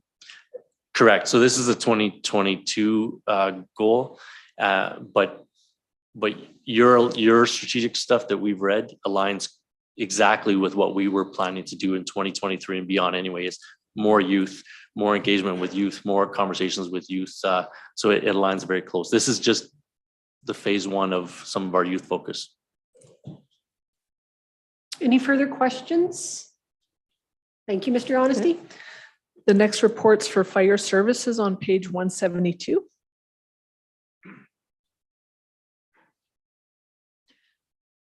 One of the things we talked about, I think, when we approved the fire bylaw was having something easy to read or refer to, or maybe I just thought that up later. I'm not sure, Chief, if we did talk about that. It is a change. I'm not going to say there's been significant changes in it, but there are some things. What is the communication plan for the new bylaw? Sorry. We're still in development of bylaw 1212. So the burning bylaw was part of that. And we're still working with communications as far as advertising that on our website, updating our brochures, updating our permits, because now there's a different bylaw number and some updated information there. So still under work. Still working on that. Okay, that's my question for fire. And I asked the other one earlier, Councillor Vandenberg. Pre-pandemic, post-pandemic-ish, in terms of the POCs available and the recruitment efforts, are you satisfied? Are you seeing some challenges with the recruitment efforts, and perhaps some of the retention? Because you just pointed it out earlier, you got a full-time and you got a POC, and you're getting conversations emerging in there. So perhaps maybe an overview on retention and recruitment. Our turnover is actually less through the mayor and council. Our turnover is a little less this year than generally. Analysis a couple of years ago showed that we had the equivalent of 100% turnover in 5 years, which is a 20% turnover annually. We're certainly below that right now. We did managed to squeeze in a small recruit class last July. We finished the rest of their training with the 2022 recruit class, which just finished up in May. So as far as recruitment and the training, what we're seeing is that volunteerism is different in the last 30 years. And for us to put expectations on people for recruitment and say you have to attend the next 20 Tuesdays, we're adjusting how we do our recruitment and training so that hopefully we can attract more people. But day shift availability, like I said, it's just not the same. People are working more distant. They're on shift work. They're out of town more. It's a challenge across the country, and I'm working nationally, provincially, and locally to try and figure out ways to work around that. Thank you. All right. Any further questions on fire? I'm seeing none. Thank you very much, Chief. So the next report is legislative on page 181. I would like to ask a question of Mr. Coleman. I understand that you were a recipient of an award recently. If you could, please. I was reminded of that last Friday. Yes, Madam Chair, members of council, I received an award from the Society of Local Government Managers, which is our professional association that I'm a member of. I've been past chair and involved in numerous ways. And the membership of that organization and its members felt I was somewhat worthy of a recognition. So I received the recognition here, I guess, a couple weeks ago now, a month ago. On behalf of council, congratulations. Did you get a ribbon? Did you get a ribbon? Actually, no, I got actually a really nice bronze sculpture of a nice. bison of all things. So it goes nicely with my part-time gig. So. Yeah. Well, congratulations. Thank And you. certainly we do acknowledge and we know how hard you work on behalf of all the residents of Leduc County. I just couldn't let that go. I didn't think you were ever going to mention it. Go ahead, Ms. Colasso. All right, the next report is Parks and Recreation on page 182.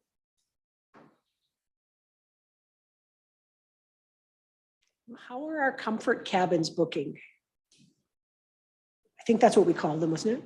Yeah, I just received the updated report yesterday. I think there's 1 or 2 weekends yet booked, but the rest is full. Wow. The weekdays fills in on a kind of a as needed, as the weather is nice kind of, but the weekends were just a couple options left only. So we need to talk to, I believe, a few years ago, the city of Leduc said they would be happy to sponsor a couple more down there. So perhaps when I see Mayor Young, I'll tell them the success we've had and certainly the need for a few more.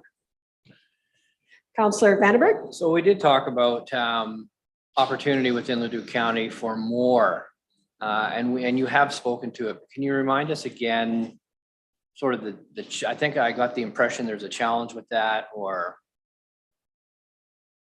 an opportunity, I don't recall.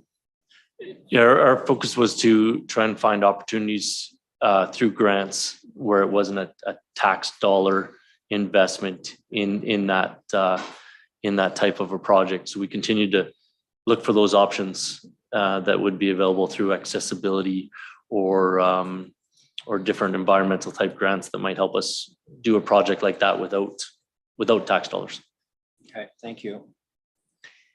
Just a final question. We did purchase some additional recreation land. Is that just going to sit for a while until we look at visioning and development? The land that we purchased on the North Saskatchewan River, we have an approved project this year that we're just completing as we speak, which looks at our sort of a risk analysis, looks at the road, looks at the water access. The road is very steep on the way out. Exactly. So before we advance too far, land Yeah. securement was first Yeah. priority. Now it's more of an investigative type process right now.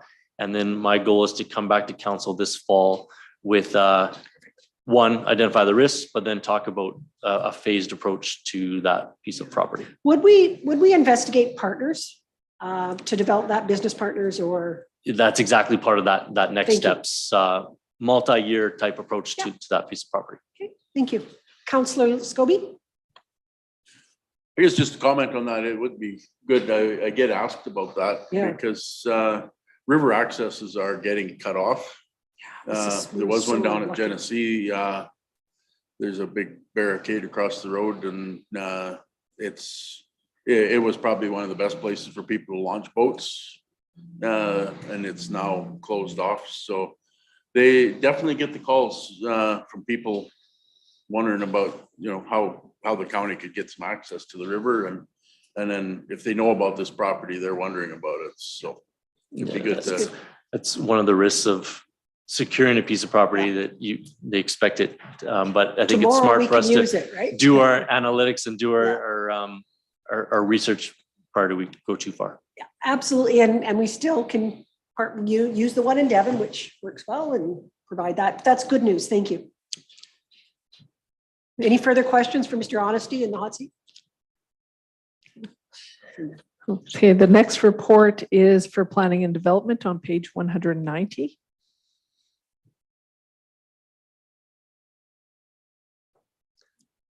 I have a comment just on our economic summit that we had, although we might have been nicer to have, it might have been nice to have a bigger audience. I know that the people who were there really appreciated what they heard.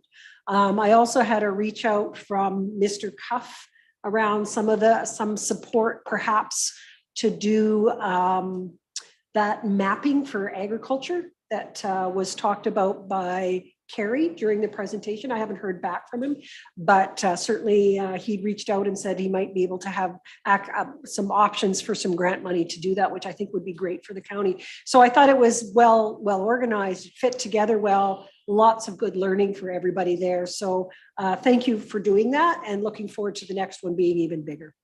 Councillor Vandenberg. So in the highlights, which I'm very pleased to see, Leduc County Regional Broadband Strategy was accepted by council. But I don't see through the action plan what's next. It's one thing to have a strategy. There is now the execution or the implementation phase. And so I'm just kind of wondering why it's not fit in with potential deliverables is my first question. Madam Chair, next step is to bring back and identify for council the ways in which we would see implementing broadband service more completely in the Nisku area. And so there are conversations with service providers that are happening that will support what that messaging will be coming back for council. As we transition away from the strategy part of this work and more into implementation, it's kind of less planning and development and more other operating areas of the municipality. So you may not see the work directly represented in the business planning that you see before you hear under the P&D heading, but there will be forms of this work that will come back to council to talk about implementation for sure. All right, thank you. Okay. And comment on our Economic Development Summit, which totally am in favor of. The focus was agriculture. And I just want to point out that for future opportunities and summits, we're more than just agriculture. And we're doing a lot of work with our MEC in the park, and we should be talking about those type of things and celebrating it. So just a comment there. Thank you. Anything else? Mr. Mayor, are we seeing an uptick in development permits in interest compared to Q1 last year? I mean, I know that's not a fair question because you don't have the data in front of you. I actually do. Oh, unless you do have it. Then you can comment more clearly. In the county highlights, you'll see some comparisons in the permitting volumes. And this is, of course, just for Q1. It'd be page 109 of the package. Thank you.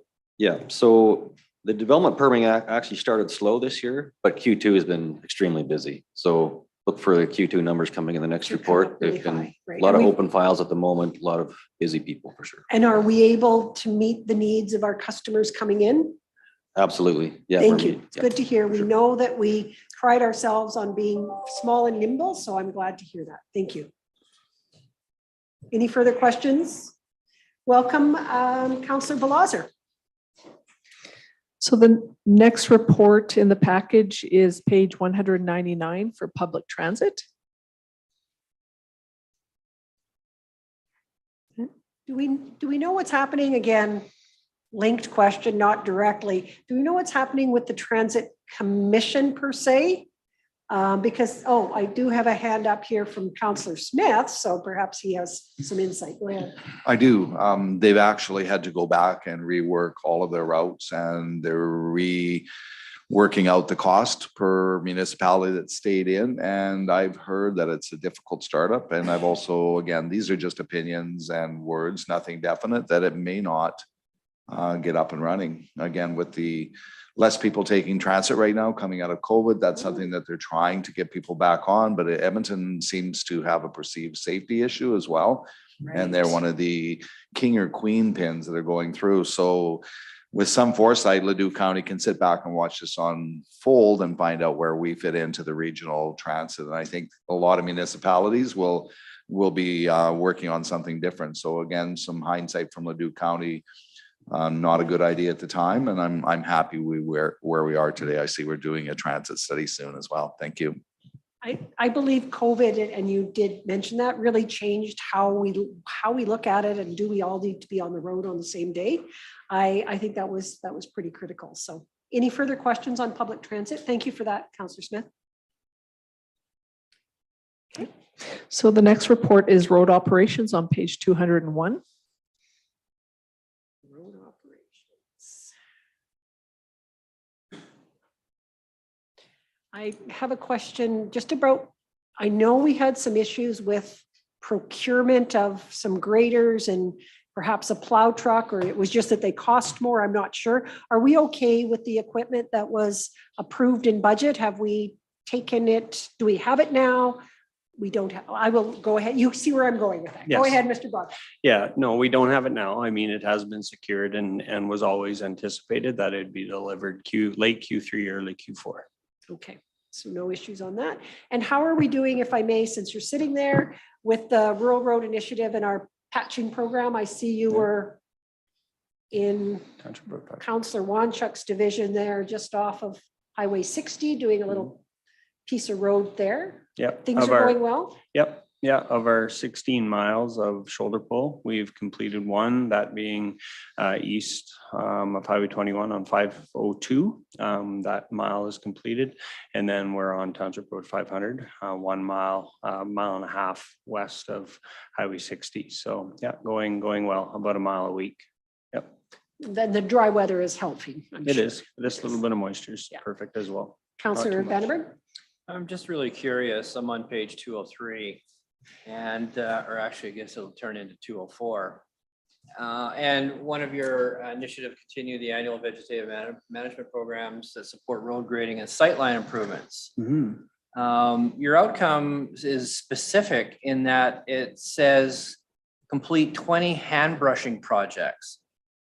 I'm curious to know why you would point that particular piece out when I know that there's much more to meeting this objective than actual, I don't know if these guys have sickles or size or whatever, but what is the significance of 20 hand brushing projects in a bigger piece? Yeah, so intersection sight lines are significant, right? So we'll go in and we'll do spot slashing when trees fall down or when there's minor sight line issues, but our focus around intersection safety is critical, right? So we want at a minimum to try and open up at least 20 of those a summer, and that's a lofty goal, but that is the goal.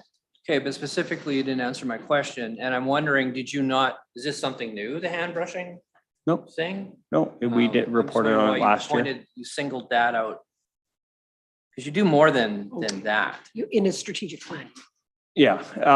Yes, this is in a strategic plan.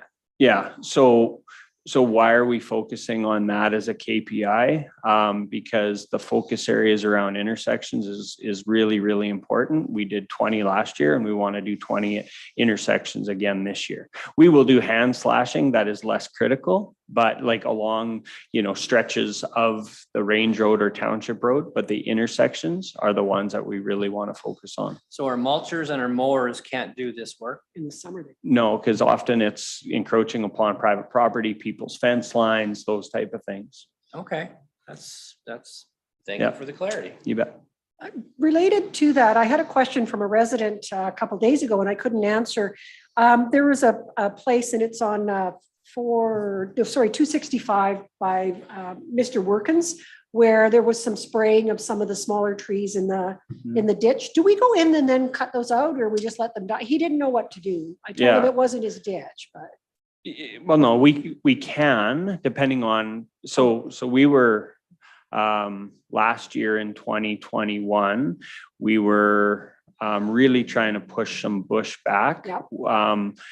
There are a couple areas that extended a little bit too high, a little bit too far, that we have to be very careful and manage more appropriately this year. If there are areas, we have taken our mower in and mowed some of these areas just to clean them up. Although what we are seeing, even though unsightly at the time of spraying, it does really benefit our road right away, because it just prevents that encroachment on the side slope again the following year and the following year. So although it can be a bit unsightly for sure. Yes, lots of things we worry about. Any other questions for road? I'm seeing none. Thank you very much. The next report is for utilities on page 208. And within utilities, we have water distribution, wastewater collection, and waste management.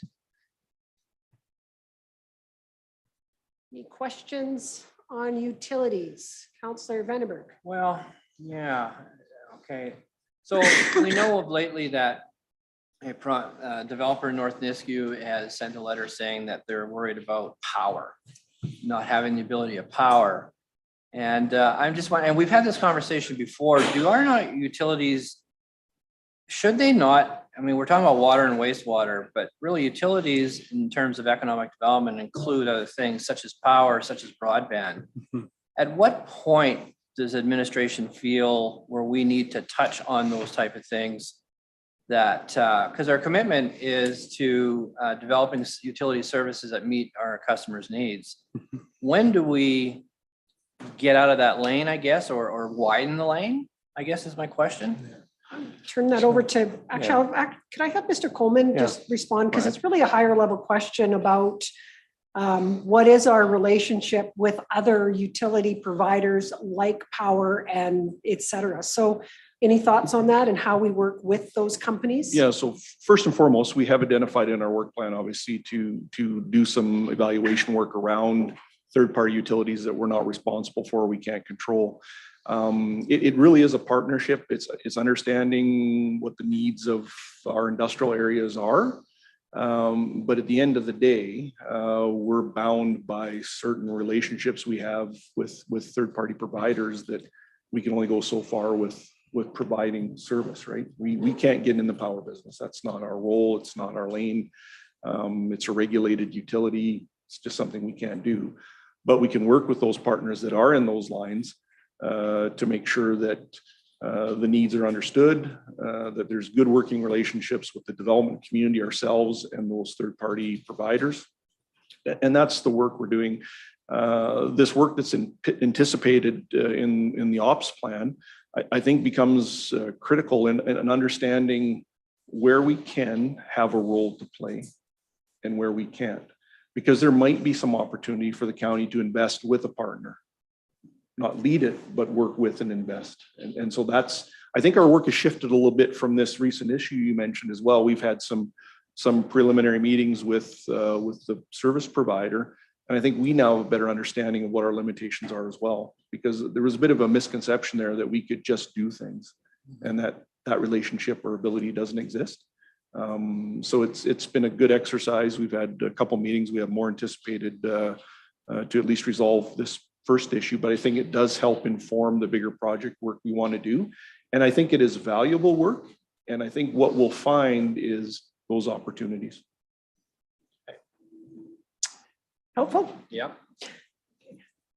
I had a question, Mr. Mariglot, and I hope I answered it correctly. A neighbor came and said, I was told at the landfill I'd no longer be able to use my small transfer station card at the landfill. And I explained that that's a change, but you can get a card at the landfill. You have a limit of how much you can take in. So it hasn't stopped our access to the landfill. We just have to change the process for getting in the landfill. Was that the correct answer? That's absolutely correct. When we put the 3-ton cap on residential waste that we needed to be integrated into our system, we could have kind of stood alone because there was no cap. Now that we had a cap, we have to live within the system that they've created. So that brought on the need for them to issue cards to all county residents, which is something we weren't necessarily aware of at that point in time. And it did create some concerns initially, but I think those largely have been resolved. So again, people can just apply, they get a card, there's no cost, they still have access. Correct. Thank you. Councillor Vandenberg? Noteworthy to mention, what is going to be happening at the landfill is there, unbeknownst to some of our county customers, there are fees, extra fees. It's not, and it's more than just your refrigerators. So the landfill commission has asked administration to look at posting those fees in a way so that residents can see that refrigerators, beds, those sorts of things are an additional fee and not included in your traditional waste streams. Mm-hmm. Can they take those to the transfer stations? Yes, you can. Thank you. But that's a good point, Councillor Vandenberg. It's a great opportunity as we change to the big white card that information come out as well, right? So that's good. Any other questions for Mr. Mariglod on utilities? Seeing none, thank you very much. The next reports are for fiscal services and recreation expenditures.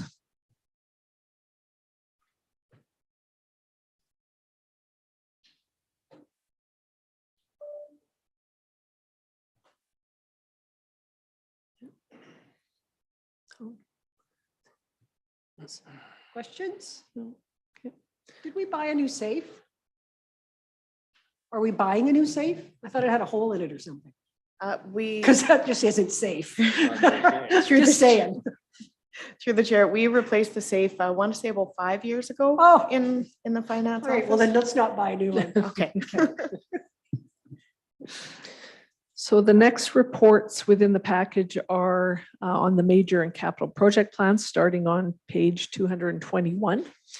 So again, we have a summary that on 221 that just puts the projects and indicates which ones are completed, which ones are work in progress as at March 31st, 2022. Councillor Vandenberg and then Councillor Smith. Just a comment on 224, and it's in regards to the status update. What I really appreciate about that is that it says it's being extended into 2023 and gives a reason why. So I've been critical of these reports that all of a sudden these dates just magically change. And this is a great example of maintaining a line of history that we can see what's going on. And so I just wanted to say thank you for that. Okay, thank you. Councillor Smith? Question to Des. I noticed we had an accident out on 510 a few weeks ago and some of the road was damaged, and I see there's temporary safety features there right now. And I know you're, again, on 228, it says that you're doing your design this year for 510. Do you see the need to do any patch repairs on that road to let it survive for another year before, is it starting to narrow down? Actually, what I'll do is I'll turn that over to Mr. Broadman because that's more of an operations function. So Okay, thank you for that. Yeah, so yes, there was an incident there, fairly significant, and we did put up those temporary markers, and we've also reduced the speed there. So the posted speed was 70, we've reduced it to 60 and actually 50 right where you drive through those pylons as an interim step until we can do something. There is some minor millings we can put along there, but it does just create kind of at false edge. And it does until a reconstruction is complete. There's very little we can do to try and safeguard the public other than making sure they're very aware of the risk associated driving in there. Because if we just fill it, it just sloughs away, right? So it's fairly. So just to follow up to review then, so you'll keep the speed limit down for this year. You'll Yes. continue with the safety barriers Yes. and markings there. And then your goal is to have that funded and move forward into construction next year. Okay, thanks for that info. Thank you. Okay. So any questions on the major project plan? That's on pages 223 and 224 of your package. Okay, so then moving forward, we go into the capital project plan. So again, a high level summary of what's completed and work in progress. And then going to page 226, we have the status updates of where those capital projects are at. Any questions on those? I know that they're going gangbusters on the Spine Road, which is great to see. Have we had positive starts on all of our other road construction? Because the weather certainly has been conducive, and I'm certain that the tenders were all fine. So thank you. Yes, we've been out on the rural road projects. So the subdivisions replacing culverts, getting things queued up for the eventual paving work.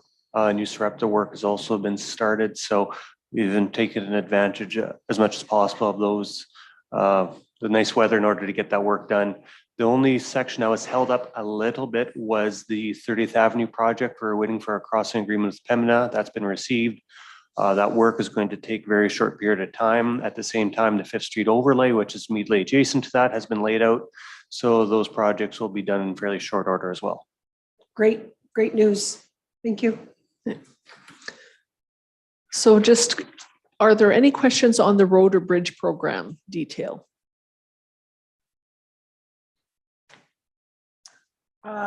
Question, I think for Mr. Broadbent, did we get the brushing done? Did we get approval from the bird people on Range Road?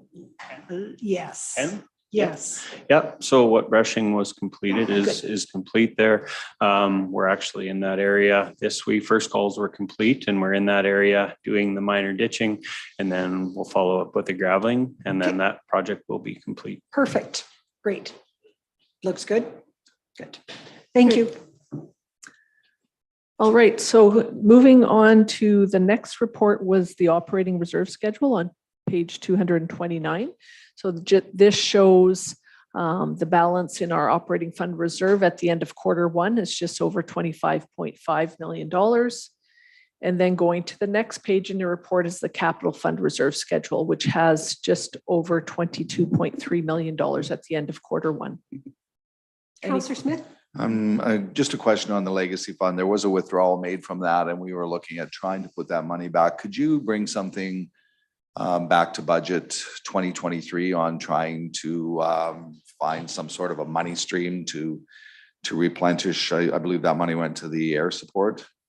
And again, we had talked about replenishing it. So just something that council could discuss during budget, where it's a year, 2, 3, 5, whatever it takes to keep that money back in the spirit of what we're trying to do with it. Thank you. So I have made note of that request. Thank you. If I may, Ms. Klamosko, and I should have asked this earlier, I apologize. Our debt limit, we're still very comfortable. And I know that was right at the beginning. What's the next item that we're going to have paid off, if that makes sense? Is it the, do you know? I don't know. Or what are the next two and how long out? So through the chair, I don't remember exactly how much they were, but the next two are the two local improvements in Luma and in Nisku. Okay, and those will be paid off of our books and then? Yes, Okay. and those are, I believe, 25 and 26 respectively. Okay, thank you. So that concludes the review of all the reports within the quarterly reporting package. So we do have a recommendation within the report for council's consideration. Thank you. Thank you. And thank you to everyone for all their hard work. It certainly helps council understand what's happening operationally across all departments, because not all departments present equally to us. It does keep our hand on the budget, or allows you the opportunity to say, this might not be going as well as we thought, or, you know, this is going to be really successful, and we appreciate that. Ms. Klamosko, do we do some kind of and I don't know, and if I've forgotten, then, you know, I'm getting older now. Do we do some kind of summary that we put on our website so that it's a one pager about, hey, this quarter, here's some highlights? And if we don't, could we, as a way to celebrate what we've just said and heard? So we do, we could include a little bit more in our meeting notes, because from this meeting, we That would do be the great. summary. So we could include those highlights specifically within that meeting note package that we put out. I think that would be great. I think there's a lot of work that goes into this, and we need to allow it to be out in the residents' hands as well. Councillor Smith? I'd be prepared to move the quarterly report ending March 31st, 2022. Thank you. Motion is on the floor. Any further comments or questions? I am seeing none. I'm going to call the question. All in favor? That is unanimous. Thank you. And thank you to everyone for your hard work and that of your departments. 5B. Is this a long one, Ms. Klosko? Could be. It could be. So we'll just recess early? Okay. Mr. Broadbent can step in. Okay, so we are going to move to 6A because we think we'll be able to get this done. We're worried that the amount of conversation under Alberta provincial policing might go past our lunch hours. So Mr. Broadbent, if you could, please. Thank you, Madam Mayor and Council. So annually, we need to appoint inspectors under our both Pest Control Act as a club route inspector and our Weed Control Act for the duration of their employment. So we're requesting that the Governance and Priorities Committee approve the following seasonal employees to be appointed as Leduc County inspectors for that duration of their employment. So Alyssa Wagner as our club route inspector, Garth Penn as a weed inspector, Hudson Slotive as a weed inspector, and Jeanette Willisco as a weed inspector. Councillor Vandenberg, did you have a question or a Just comment? a motion that Governance and Priorities Committee approves the following seasonal employees as weed inspectors for the duration of their employment: Alyssa Wagner, Garth Penn, Hudson Slots, and Jeanette Willisco. Okay, Councillor Blaser, you just need to have your microphone. Or a microphone. Just a question to you, Garrett. Aaron, the weed inspectors, what kind of experience do they come with to this position? Zero, or do they need something? So we've been fortunate the last several years that we have two returning ones that have 10 years experience each. Wow. So they're very well familiar with the inspection process. The third one this year, Hudson, has minimal experience, but we've been training him. So typically the first couple of weeks, they get a lot of hands-on with us. Not only myself and Nathaniel, but also with our other two weed inspectors. So there is a fair bit of training involved, making sure that they're aware of how to conduct an inspection, what weeds to look for, and then the process going forward. Okay.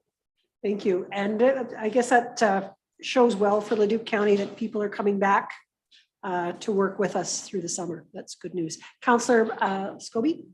There's just a comment on that. With 3 weed inspectors, 1 club route inspector, she has the capabilities of covering all the canola fields. Like weed inspectors there's no crossover there. Like, it just seems like we got a lot of canola fields across the county that one person has to Yeah. So for our club route inspector, typically we only have one inspector and they get the majority of it completed. Last year, unfortunately, our club route inspector had left to get a full-time job. And that put us in a little bit of a lurch, but we did have support with our weed inspectors and then myself included to go do inspections. So it's a tight fit, but we do get it done. If I may, Madam Mayor, and understanding too that there's a lot of pre-scouting on the club route side of things. So right now, that individual is pre-scouting where all those canola fields have been seeded, right? So you know well enough in advance. Weed inspectors, you don't know until really things start to flush. You have your reoccurring issues from previous years, but there are sometimes you don't know until you've stumbled across it or the inspection. So hence the reason there is a need for 3 and occasionally, we even seen 3 is tough to keep up from the weed side of things, but club route is pushed, but they have gotten it done each and every year. I know we can't do this for our next Ag Service Board meeting because that's just on Monday, but could the administration provide the process or timeline once a weed's been spotted and what happens? And again, because what I'm hearing from, of course, some, but not all, is that, well, the county knows they're there and they do nothing about them. Right. So if we just a little bit of a process about we've had 3 conversations or whatever that is, so that I can take that back and talk to some of the residents that complain to me that we should be doing more, as long as it's not in their field or their pasture. Yes, Madam Mayor, we can provide some of that information on Monday at our you ASB. could? Yeah, it'll be a more informal, Okay, but we can no, that's definitely fine. provide you some info. Is that okay, Mr. Chair? Sure, that's fine. Thank you. All right, so I'm not seeing any other hands up. We have a motion on the floor for the appointment of our weed and club route inspectors. All in favor? That's unanimous. Thank you very much.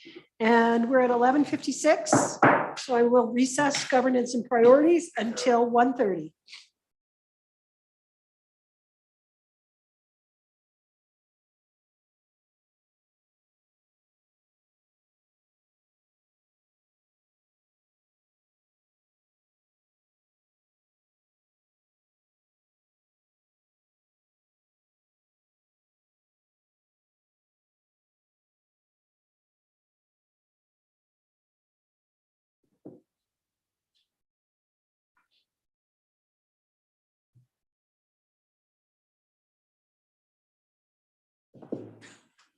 Play the music.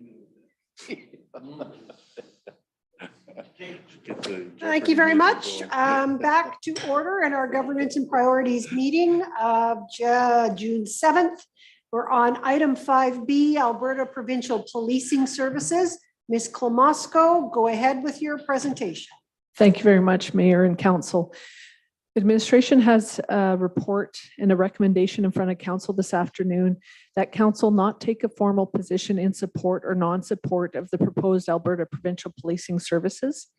So a little background on this initiative. So back in February, rural municipalities of Alberta presented information to Council regarding the Provincial Policing Service transition engagement. And then later in February, several representatives of Council and administration attended an engagement session hosted by the Ministry of Justice. And then on April 12, 2022, Council was presented with a request from the National Police Federation to join a call for action against the Alberta government's intention to develop a new provincial policing service. So Council requested at that time that administration bring back further information on the proposed service for their review and consideration. So this report today is the result of that request. So a little background on the proposed Alberta Provincial Policing Service we provided in the report. So we also provided many links for more detailed information if Council wanted to go and take a look in the more detailed reports that were released. So in response, in 2019, in response to the Fair Deal Panel report's recommendation of establishing a provincial police service, the Ministry of Justice and the Solicitor General contracted PricewaterhouseCoopers to prepare a transition study. So we did provide links to the APPS transition study final report, the APPS current state final report, as well as the APPS future state report. So as noted in the future state report, the model being proposed for a future police service is an integrated model focused on community policing, sharing resources, data, and intelligence across all policing services. And they focus on 3 key elements that are included in the report. The government website also lists following some potential benefits to the implementation of APPS. More frontline staff, cost-effective, empowering Indigenous communities, a stronger voice for municipalities, mental health and addiction teams, career growth, and fewer transfers. The government of Alberta is currently accepting feedback from stakeholders in urban, rural, Indigenous communities, gathering their opinions on the proposed policing model and concepts developed by PwC Canada. This process is expected to conclude in early 2022. No exact date given, and at the time of the report that this has not been concluded. Following stakeholder engagement, the province will review and consider all information before determining whether to proceed with creating an Alberta Provincial Police Service. As of the date of this report, no decision on whether to proceed or not has been announced by the province. So on March 31st, 2022, the rural municipalities of Alberta submitted a report to the Ministry of Justice, Solicitor General, opposing the creation of APPS that was endorsed by their members at the 2022 Spring Convention. And they gave reasons for the opposition that include significant gaps in demonstrating how service levels in rural areas will be increased, lacks information on how resources will be distributed. Costs in the report are based on assumptions and estimates with little explanation of the methodology. Transition cost of $366 million represent a significant unnecessary burden for Alberta taxpayers, and unclear why a transition to APPS is necessary, as there is an opportunity to work within the RCMP model. So the government of Alberta has not so the reasons continue. The government of Alberta has not conducted public engagement on the proposed APPS model, and no detail on how local police committees will be funded, where they will be located, and their powers and scope. So at this time, administration recommends that council not take a formal position, and the reasons we are making this recommendation are as follows. A lack of detailed financial information make it impossible to determine the financial impacts to the county. The plan lacks detail on how service levels to rural areas will be increased, lack of detail on the resourcing plan and the role of municipalities, and unclear of the potential community safety impact of this proposed new policing model. Once council discusses this report and decides on their position, then key messages would be developed to support council with their position on the matter. So with that, I would turn it to council for discussion and any questions they may have. Thank you very much for the report, Councillor Smith. Again, thank you for that report, follow-up and information. I kind of agree with you. We probably don't need to take a formal position. Leduc County, I mean, our MA took that position and it was voted on at our convention. And so they've already on our behalf stated that. So the reasons that you provided today, I think are good reasons why Leduc County should probably stay neutral and let this process unfold. There's still lots of avenues. And there's also other areas that councillors can jump in and do their input. So today I won't move the recommendation, but I would be definitely supporting that we not take a position on it for the reasons that you highlighted at the end of your presentation. Thank you. Thank you very much. I did have the opportunity to attend one of their engagement sessions, and it was very lacking. I think the last 10 minutes of the 2-hour session, they said, and now we'll just go over the costing, which was the wrong way to do it. There wasn't any opportunity for question and answer. It didn't make me feel better either way. So I believe that in our best interest, following administration's recommendation to not take a formal position, and I'm happy to put that motion on the floor, but council not take a formal position in support or non-support of the proposed Alberta Provincial Policing Services, partly because it will be what it is. And we will follow that direction. And if it changes, we'll adapt to it. If it doesn't changes, we'll look for trying to make it safer for our residents here in Leduc County. Either way, thank you. Councillor Lewis. Thank you. For most of us, I believe at RMA, we voted against the implementation of the policing model. I guess I don't understand why we wouldn't take that formal position here as the county, considering the 4 items that were mentioned here for reasons to not take seem like pretty great reasons to not or to make a formal position to not support it. Maybe just clarity, please. Councillor Smith. I was just wondering, again, you've put a motion on the floor, but again, the 4 reasons that were provided during the presentation by admin, I would wonder, appeal to you if you would include those in reasonings why. They're easy to defend to my residents if they ask why, and I'll just. I'll take that as a friendly amendment, and we will just add them at the end of that. Thank you for that.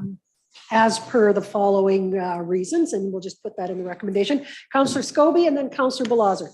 Your microphone's on. Okay, then Councillor Balazer. Yeah, I will support your recommendation with the amendment. I'm looking at the second and third one really kind of hit home for me as far as the rural areas. There's no information in this, and resourcing is just, they have no idea what's going on so far. So I would totally support this recommendation. Thank you. Any further comments or questions? Thank you very much, Ms. Gavin, for adding in the rationale on the motion, just finishing it up. I am seeing no more hands up for debate or questions, so I will call the question. All in favor? Opposed? Councillor Lewis. That is carried. Okay, on to 7A, which is economic development and Edmonton Global Update. Mr. Gallant. Coffee's gonna be cold by now. Water today.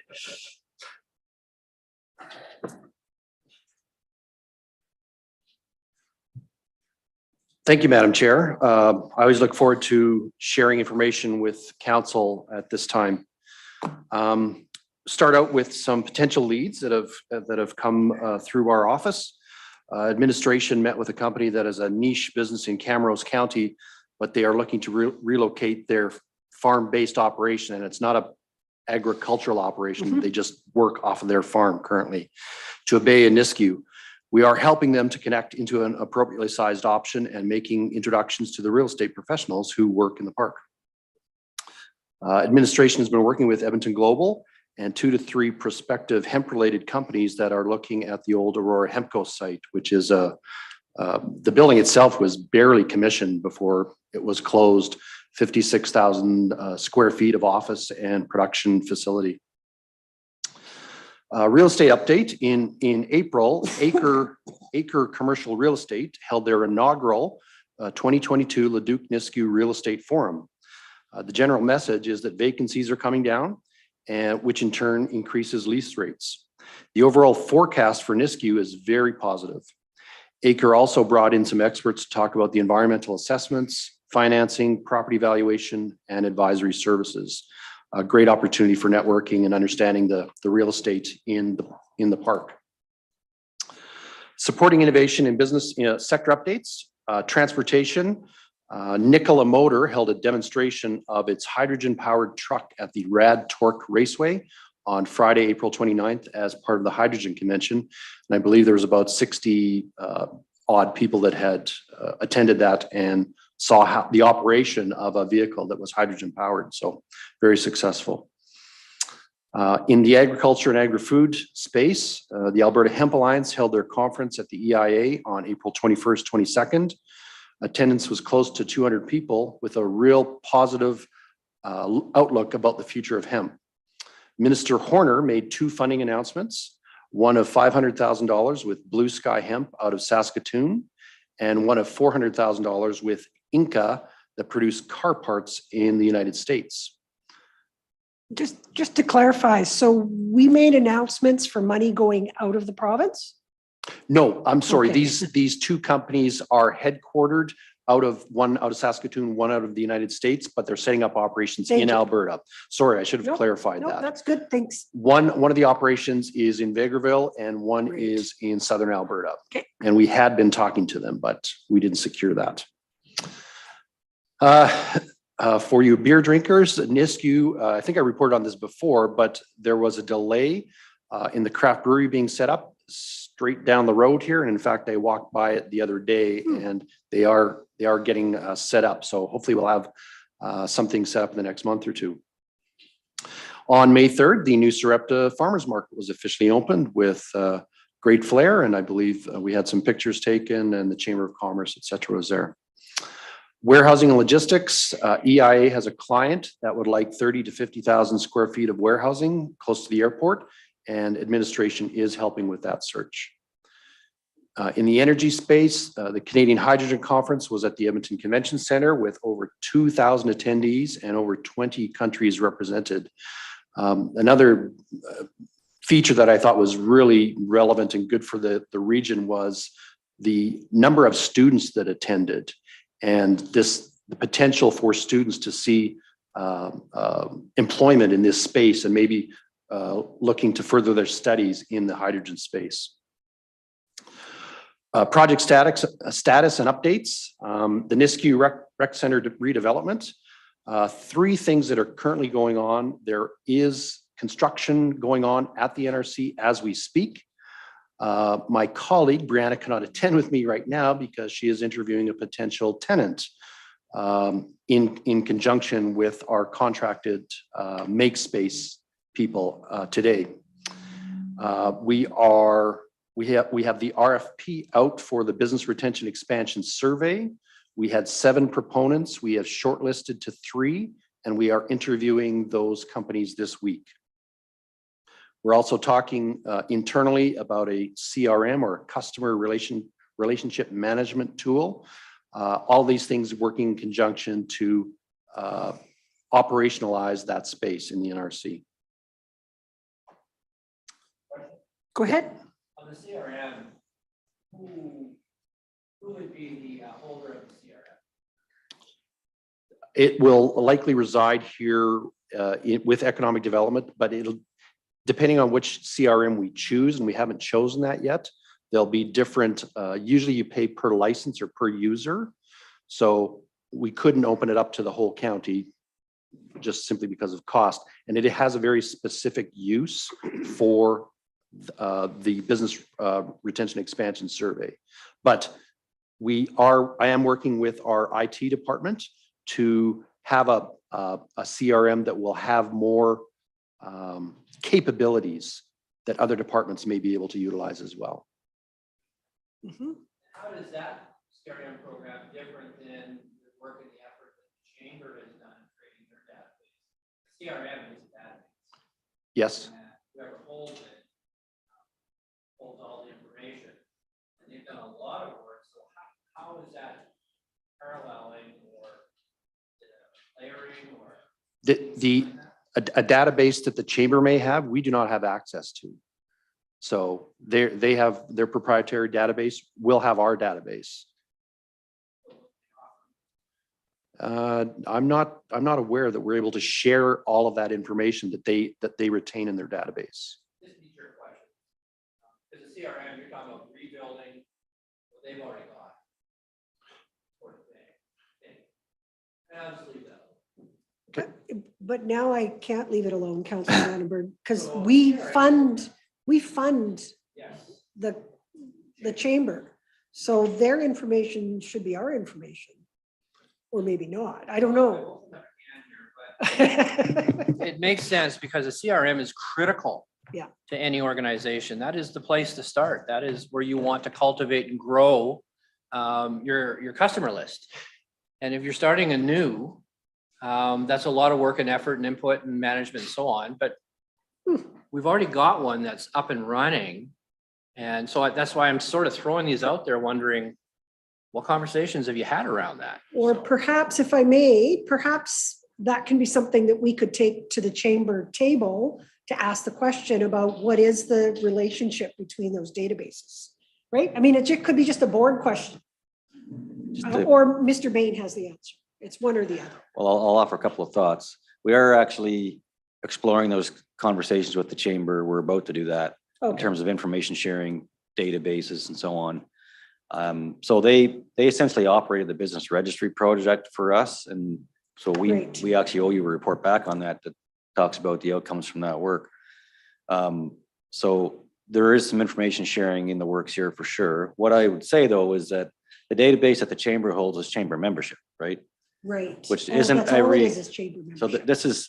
there's overlap between Yeah. what our interests are and what theirs are, but they're not exactly the same. Mhm. It's critical for us to have our own database that we can keep current, and through the data that we collect over time, we have ownership and control over that, and we can use it for the purposes that municipality sees fit. So I would say our expectations and goals are generally aligned, but they're not identical. Well said. And I'd like to also add that the business retention expansion survey that we're undertaking will help populate that. The proponent will be gathering that information and will populate our CRM. So we're not doing data input ourselves on this. Although we will continue to do so over time as we populate that CRM. Thank you.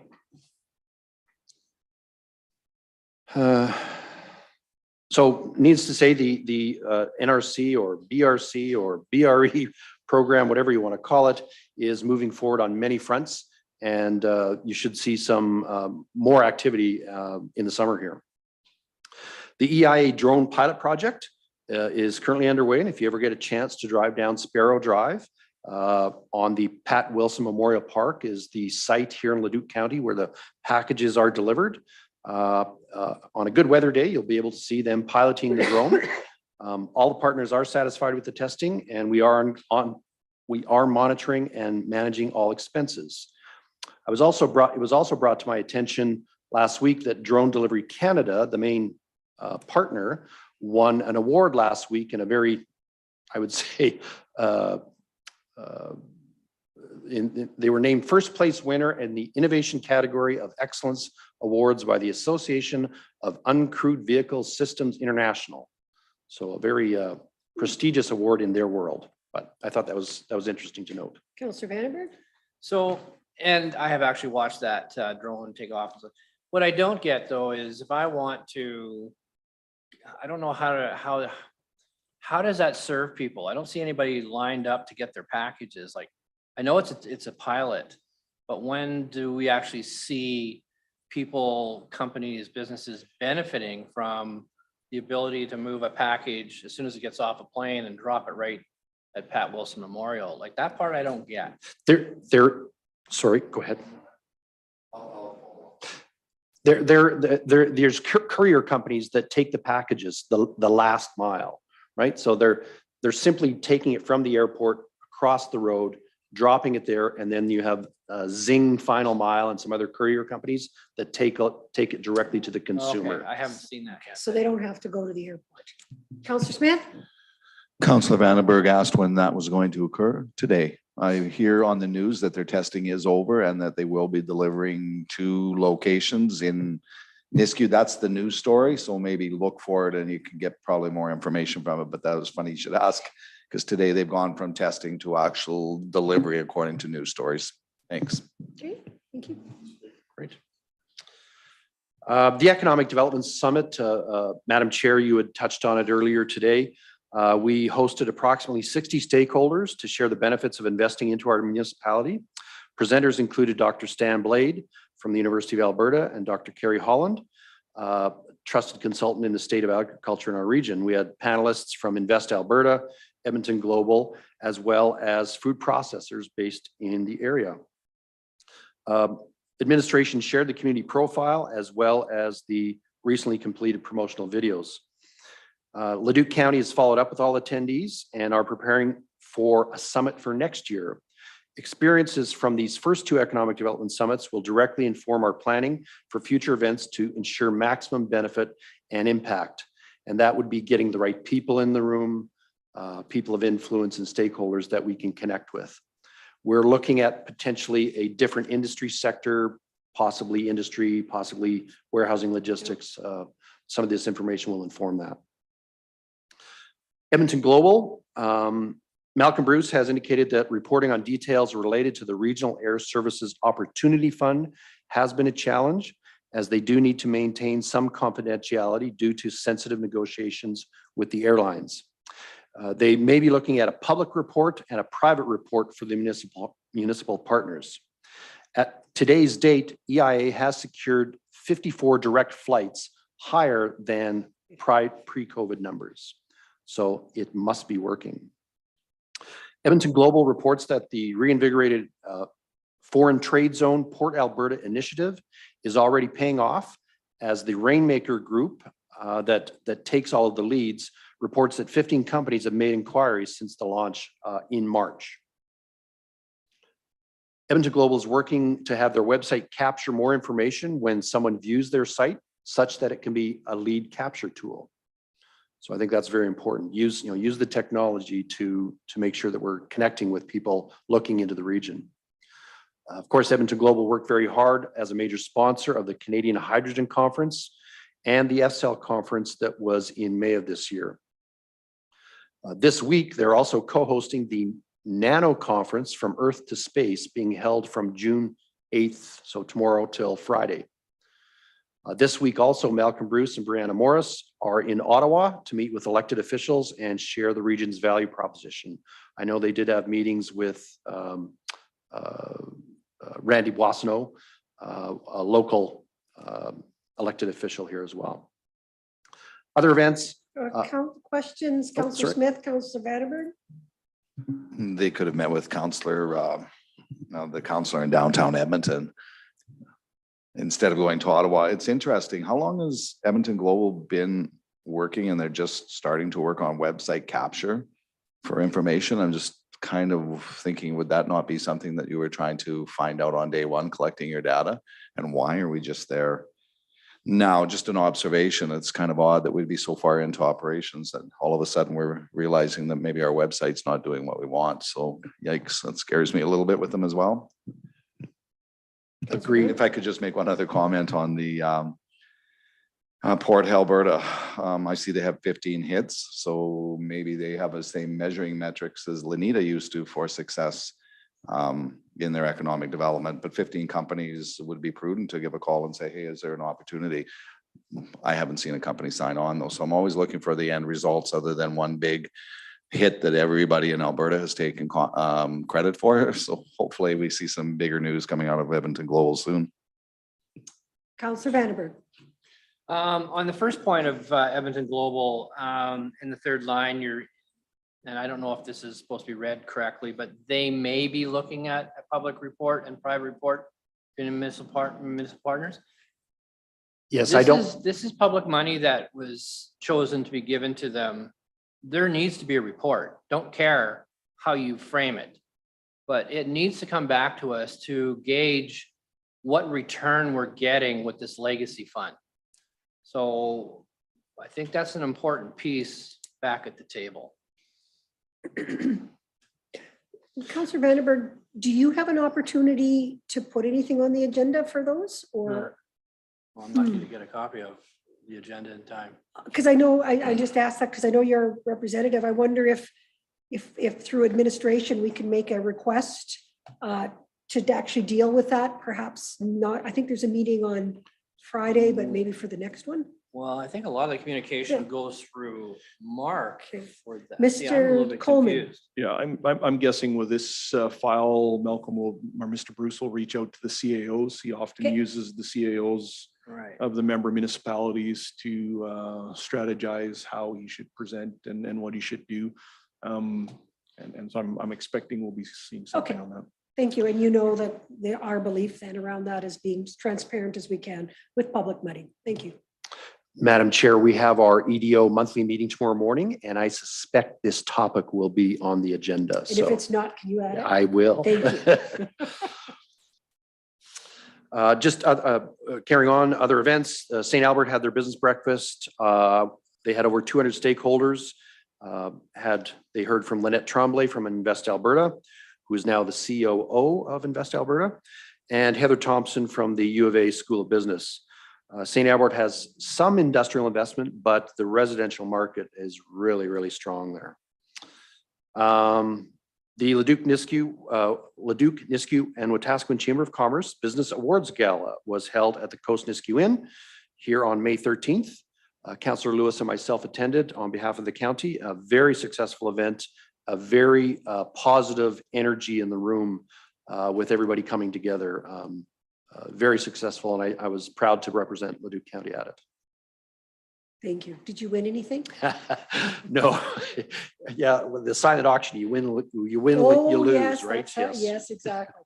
Any further questions for Mr. Gallant before he closes off? Go ahead. Well, of note, based on that, Ice Cream Depot received an award for brand new tenants in the north end of our industrial park. We had a fantastic grand opening.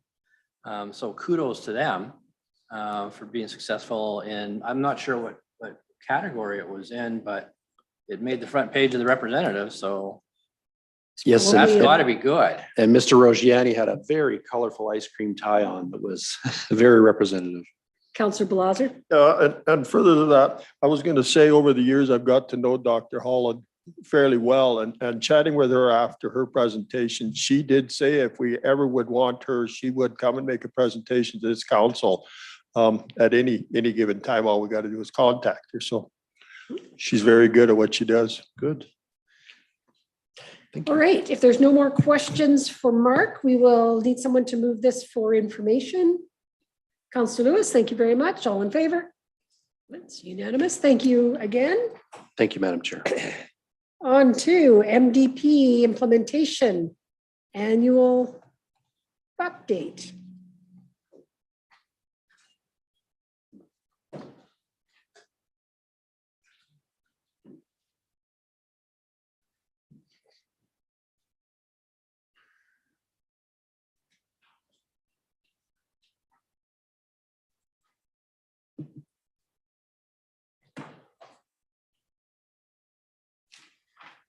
All right. Thank you, Madam Chair.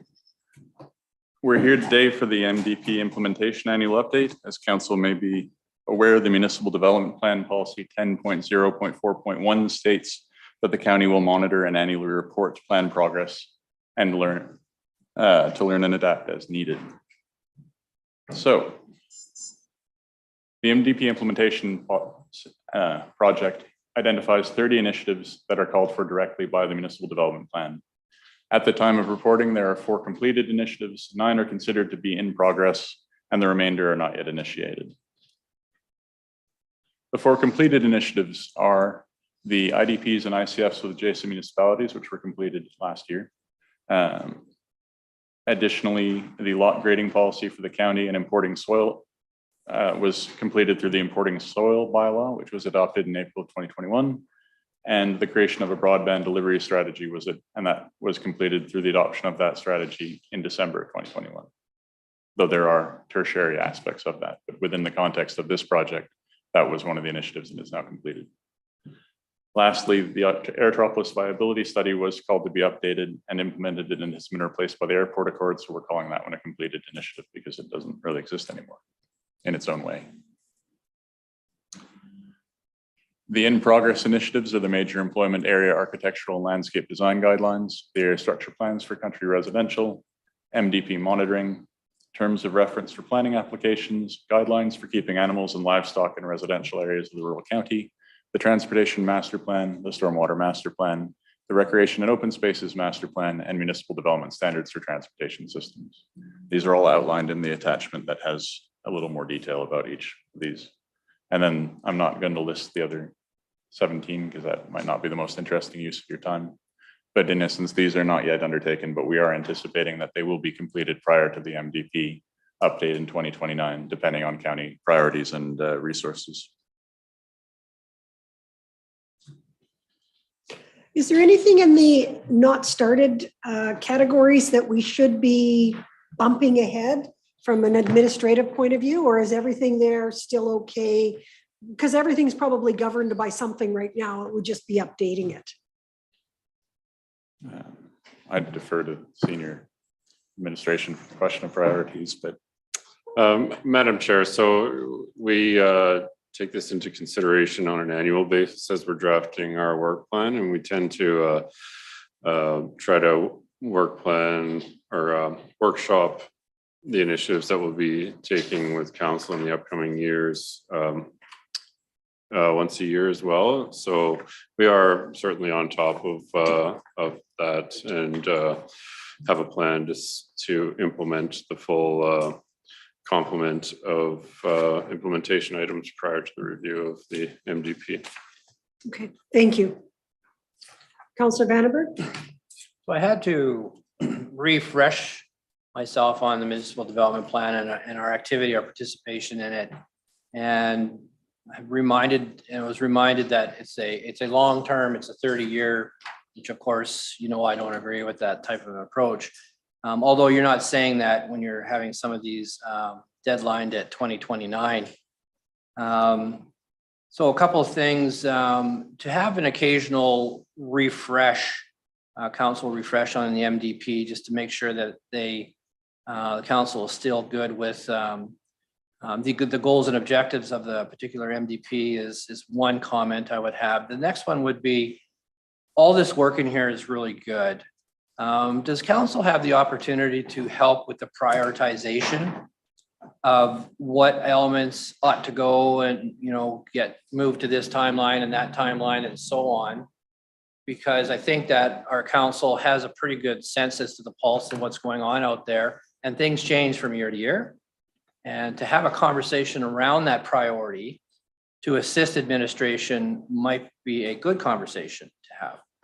if I may, through the chair, the intention of the timing with the request that we be directed to bring this back in second quarter is that it is intended that this be an option for council to use when informing budgetary decisions. I know the budget tends to be resolved, but that it informs that sort of conversation. Madam Chair, I'll just supplement. We never get that context in mind when we sit down to deliberate budget. We're not, you know, it's, for me anyway, I guess it's just me. Mr. Evans?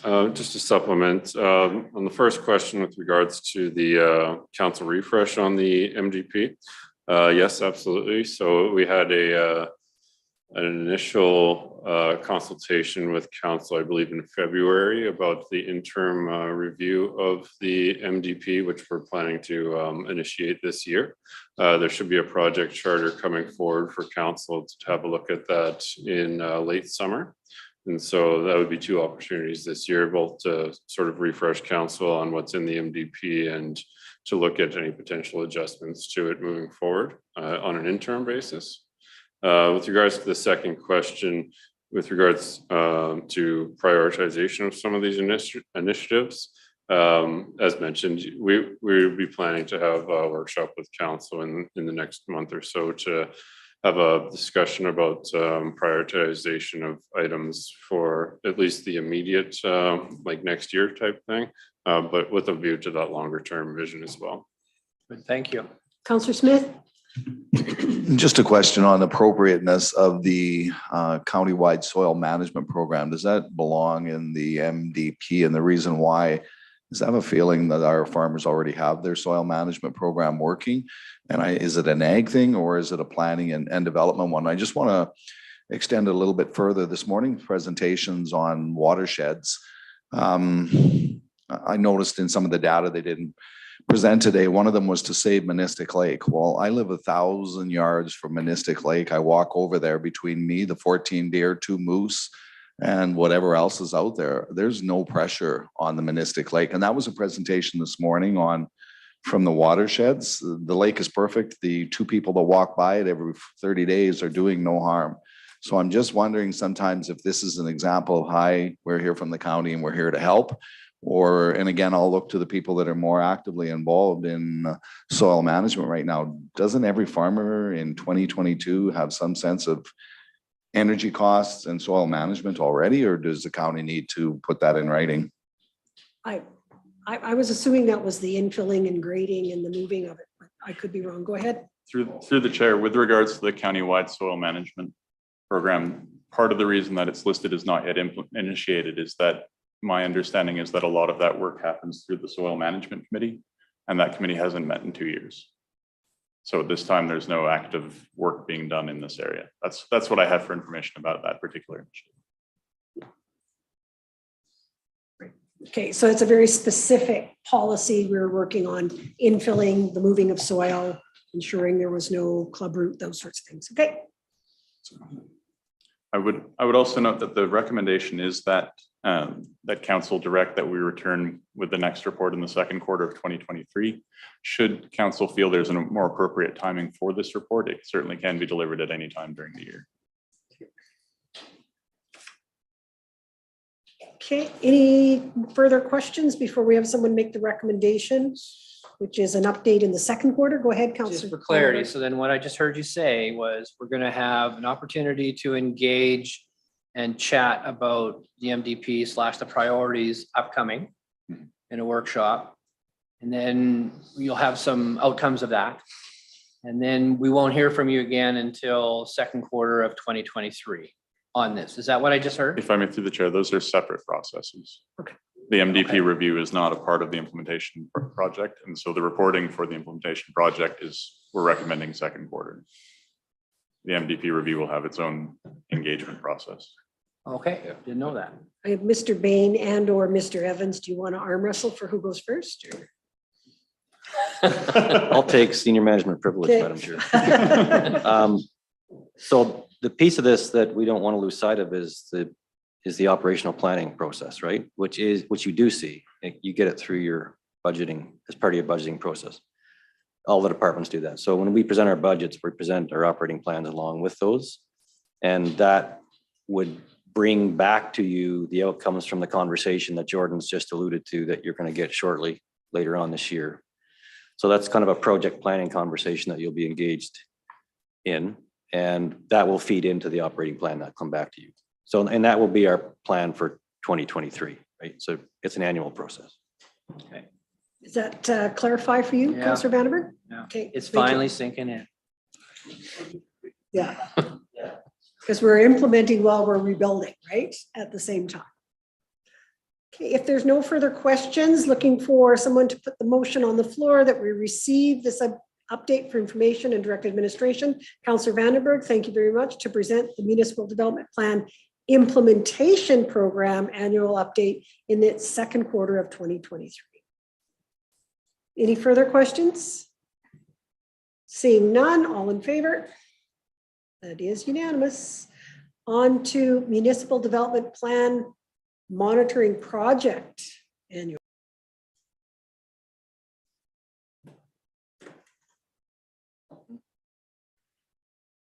Thank you, Madam Mayor. The monitoring project and update is in relation again to policy 10.4.0.2 of the MDP, which directs that administration carry out effective monitoring of the MDP, including baseline measures, appropriate targets and target years, and a methodology of measurement for the indicators. This represents our second annual reporting period. Last year, in alignment with the municipal election, we provided our analysis of the 1 year before it. It was very inconclusive. So we're looking forward to a more robust analysis once we have a proper data set for the next election. At this time, we're just presenting the state of the county as it were at the end of the 2021 calendar year. And the report itself is providing some reference for what that compares to for 2020. The first KPIs have to do with agricultural land. We saw a decrease in prime agricultural land supply that stayed within agricultural zoning. That's the important part of that distinction. We also saw a decrease in the total number of unfragmented quarter sections in the county. And lastly, we saw a decrease in the number of agribusinesses. In the report, though, you say what they decreased to, which is like very minimal, like 5 hectares off the first one, 4 off the second one, and you got a net gain of 7, which was greater than if you had them both together. We saw a decrease in hectares of 9 hectares in the first, and the second is the number of fragmented or of quarter sections which went down by 34. The business is going from 21 to 7 we won't be able to attribute causes year to year. So we simply just provide, were the numbers last year and this year. Okay. The economic development slide, we're looking quite forward to the business retention and expansion survey as a means of supplementing the data set that just isn't there for us with this one.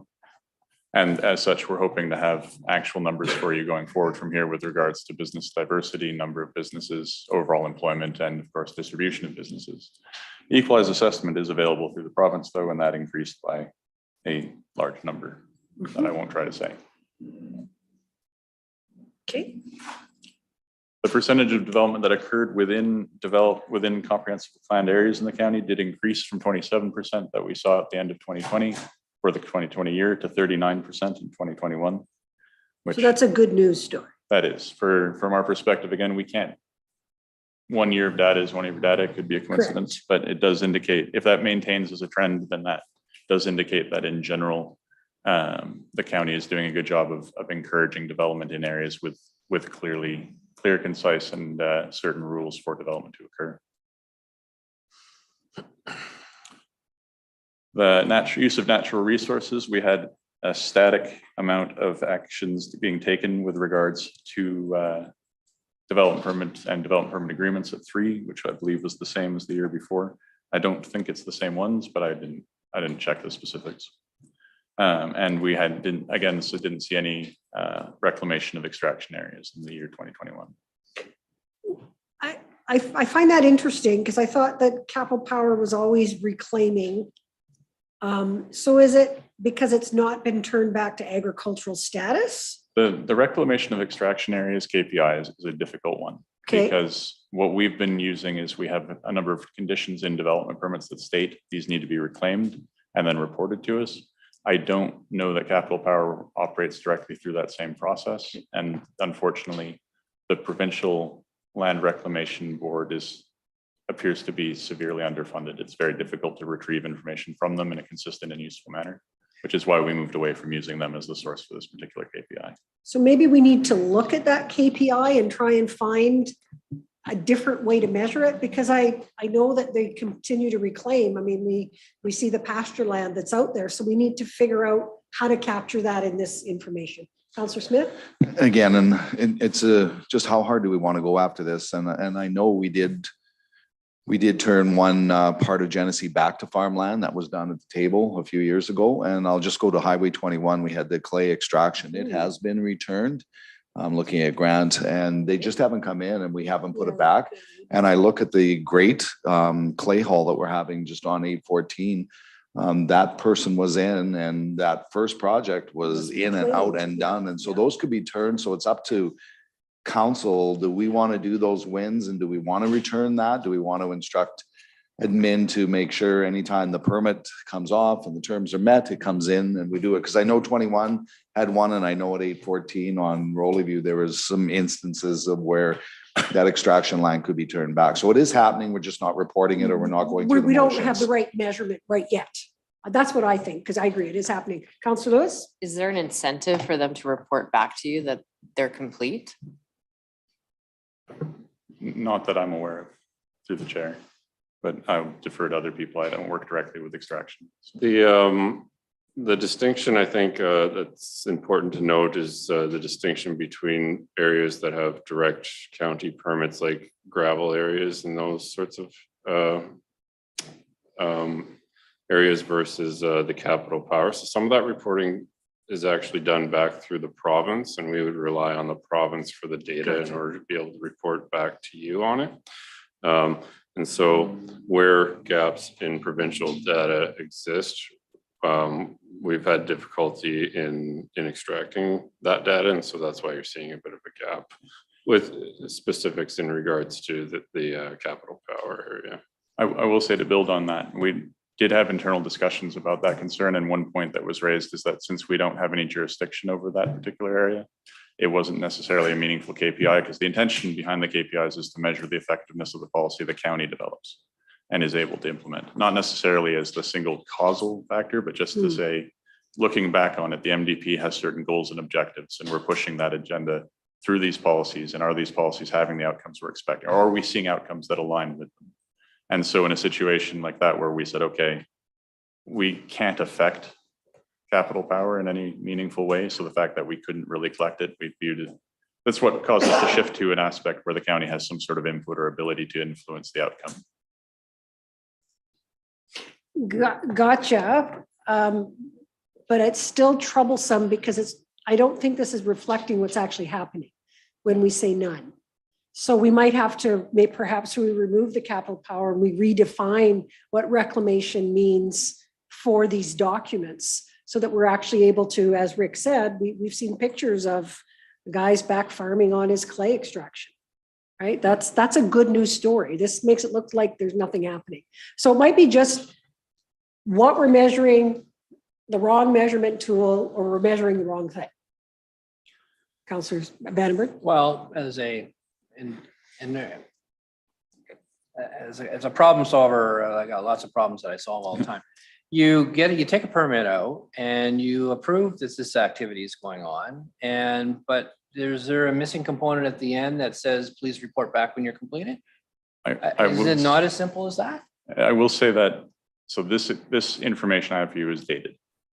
Previous to working at Leduc County, I did work in Stettler County, and I did have to work in gravel extraction operations. And at that time, one of the great challenges facing the county was that the province doesn't have a requirement, doesn't define what a closed pit is. And so at the time, I was told that literally if they drove out in a truck with a shovel and threw a shovel full of gravel in the back of their truck and drove off again, they could call it an open pit, and that they didn't need to do any reclamation yet, even if no activity occurred for the other 363/4 days of the year. So at that time, that was one of the great challenges facing municipalities and the province, was being able to, how to say to someone, you haven't extracted in 5 years, obviously this is a closed pit, reclaim it. And nowadays that may be different, but at the time that was a challenge. I think we just have to look at it. Yeah. Yeah, because it's happening, and we need to celebrate that. Go ahead, Ray. Because that's why we see like your oil companies are, rather than reclaiming, they just pay lease payments, and never reclaim leases. And capital power, I think, well, that's a little different. They work under the government. They're required to do a certain amount a year, but that's all under provincial jurisdiction. So that isn't any of ours. But and then I guess probably our clay extraction pits, they come and get their zoning and everything done and their development permits, but when they're finished extracting, well, and when they're done, they're not coming back. But then on that same note, we're not going and looking to see if they are reclaimed properly either. So maybe some work on that area. Absolutely. Okay, protect and enhance the natural environment. Yeah. In this area, we saw significant increases across the board. Well, not significant. I shouldn't attribute any sort of value to it other than that there were increases. Now, this can also be aligned with the fact that I don't have the exact number in front of me, but we did see increased development permit activity as a total in 2021 over 2020. So a lot of this is just reflective of the percentage increase, but that'll be saved for a more robust analysis of the election cycle. Anyway, we saw that the number of permits that occurred within or adjacent to an ESA within the county increased from 67 to 188. We saw that the number that similarly with the Beaver Hills initiative went from 12 to 45, and that the percentage of development within or immediately adjacent to a water body that incorporated protective measures such as environmental reserve easements and so forth went from 17 to 19%. Lastly, we saw that the percentage of alternative energy permitting went from 1.5% to 2.5%. Is part of the 19% of the watershed protection also environmentally significant area? Like if I'm building by a creek, but I'm building appropriately, is that number captured in both of those? I need to clarify because I didn't phrase it very well when I was reading it off just now. The watershed protection is a percentage of development that's occurring there that has protective features built into it. So it could be of whatever, however many, 119% actually has been done right. Yeah, Well, that is the percentage that does incorporate feature. Now, Right. why a lot of this council is identifying correctly that there are aspects of these KPIs that we're seeing as we go evolve the program that we're having discussions about as well, how they interact and how they Yeah. represent the MDP. Yeah. Because you could be in the Beaver Hills Protection Area, which is environmentally significant and along a watershed. So one development could fit in all three of those, Sorry, correct? I should clarify for the first two, the ESA retention and Beaver Hills protection, those are specifically generated separately. So the ESA is not including the Beaver Hills, and the Beaver Hills one is not Thank you. including anywhere else. Okay, so they are Those two are different separate. boxes, Yeah. just like you've shown them. Okay, thank you. But they could be the same, but they're not. I hope not. Identifying and acting on opportunities for recreation and tourism. One thing I will mention as well is that there is you're seeing captures of the KPIs out of the public facing document. There is some descriptive text going on in the public facing document that's not in this PowerPoint. So for instance, the open space and recreation corridor, it is listed there, but total amount of land protected in accordance with map 7 on page 62 of the MDP is still 0. But there isn't a comprehensive trail and open space corridor plan, and that's not expected. 0 isn't expected to really change until that occurs. The public access to water bodies is 114 hectares this year. That represents a decrease from what was reported last year. And that is strictly a calculation error that was identified during the collection this year. We've gone back and adjusted the number in the previous years, and just strictly a technical error on the collection side. So there is no actual change in the amount of public access to water bodies. Does this include our new piece of land at the ski hill, which is adjacent to the North Saskatchewan River? 30 some hectares down in the river valley. I mean, it's not developed, but it is protected for public use. Jordan. We can confirm that with the Okay. Parks Department. Oh, this isn't through Parks, it's the JAX. Thanks.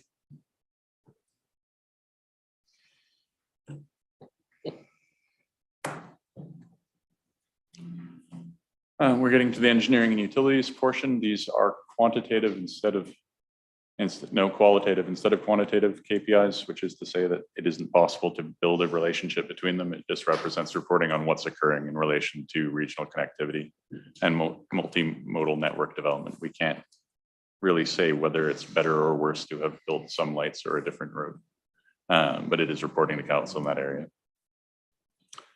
Great.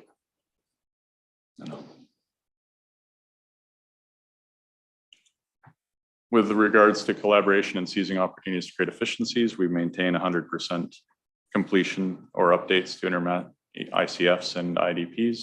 This Yay. is likely to shift with the Leduc IDP activity that we're foreseeing in the next year, but as of the end of 2021, it was still in place. Additionally, the county met all of its expectations and requirements with the regional board attending all 56 meetings that occurred that we were eligible to attend. It was only 56? That is down from the previous year's 65. Yeah. We're in the home stretch now. The statutory plan review at this point with the removal of the North Major and the update to the QE2 local area structure plan, we've now achieved 50% update of plans to align with the updated MDP. And we're anticipating that this will increase as we go through the work plan, but that's going to be incorporated in the work plan that'll be brought to you. Or it won't. I have no guarantees on that. I don't make the work plan. The land use bylaw review, this is again a specific amendments to the land use bylaw undertaken to align with MDP policies. So there have been land use bylaw amendments, but they haven't been related to the MDP. And so that stays at 0. And as always, the strangest KPI, the one that says, no, I haven't reported this to you because at the moment of printing it, I hadn't. Now I will have changed it to a yes as soon as this meeting's over. Lindsay and I laugh about this all the time. Really should just have there and there, not quite yet. So, yeah. Working on it like Almost. your computer does with the Working little on it. circle. Yeah. Yeah, a little circle. Okay. And similarly to the last report, we're looking for a recommendation that we're recommending, that this be received for information and that we be directed to deliver the same information next year at this time, except for the 2022 year. Okay. Any further questions? Do other municipalities take the time to review their MDP like we do? I mean, I know we only started it a few years ago. I find it to be really useful because if we have a plan, we should be monitoring it. But I know it's also very time consuming, sorry. Mr. Evans? Yeah, so many do. Many are still catching up. I would say that we're ahead of the pack on this type of work, but certainly we're starting to see it in places like Beaumont. They report on their MDP and their land use bylaw each year. Leduc is doing the same now. There's a few other municipalities in the region as well. That's good. At the time that we launched, I know that the only other municipality undertaking it was Edmonton. So we are, as Jordan said, ahead in this area. Thank you. Any further questions? I am seeing none. Looking for a motion.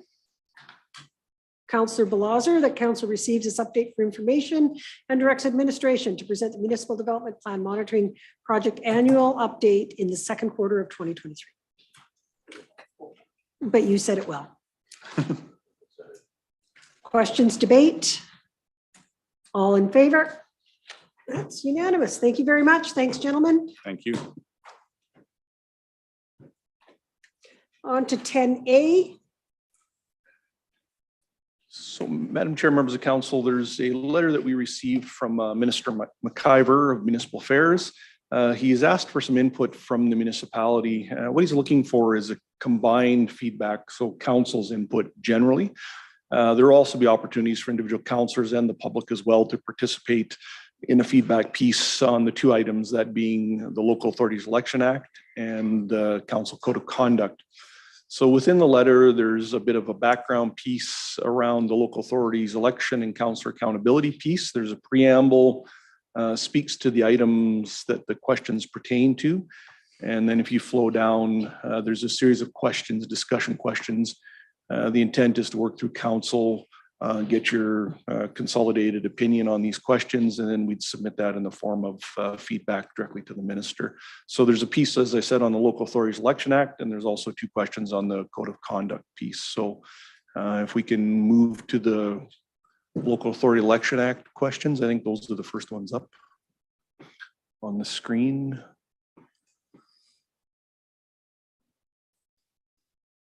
So the first piece is around enhanced councillor accountability, and the questions are there in front of you. So are the eligibility criteria for an individual to be nominated as a municipal candidate adequate? If not, please provide your suggestions for improvement.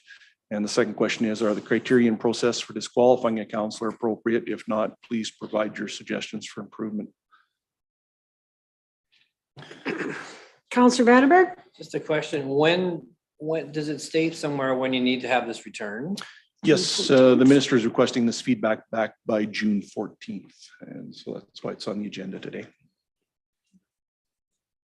This one says July 11th. The letter I says June 14th. So. Oh, okay. So maybe the code of conduct is June 14th and the local authorities election is July. He doesn't state that in his cover letter. He just says June 14th. So we could take a look at the local, the election one later, because we have till July 11th. That's correct. So let's just scroll down to Code of Conduct. And there's two questions there, Madam Chair. And the two questions are, has your municipality experienced challenges related to enforcing its code of conduct? If so, what were those challenges? And the second question is, do you think the current legislation on the code of conduct is sufficient and meets the requirements of municipalities to provide fair and accountable governance? If no, please provide your suggestions.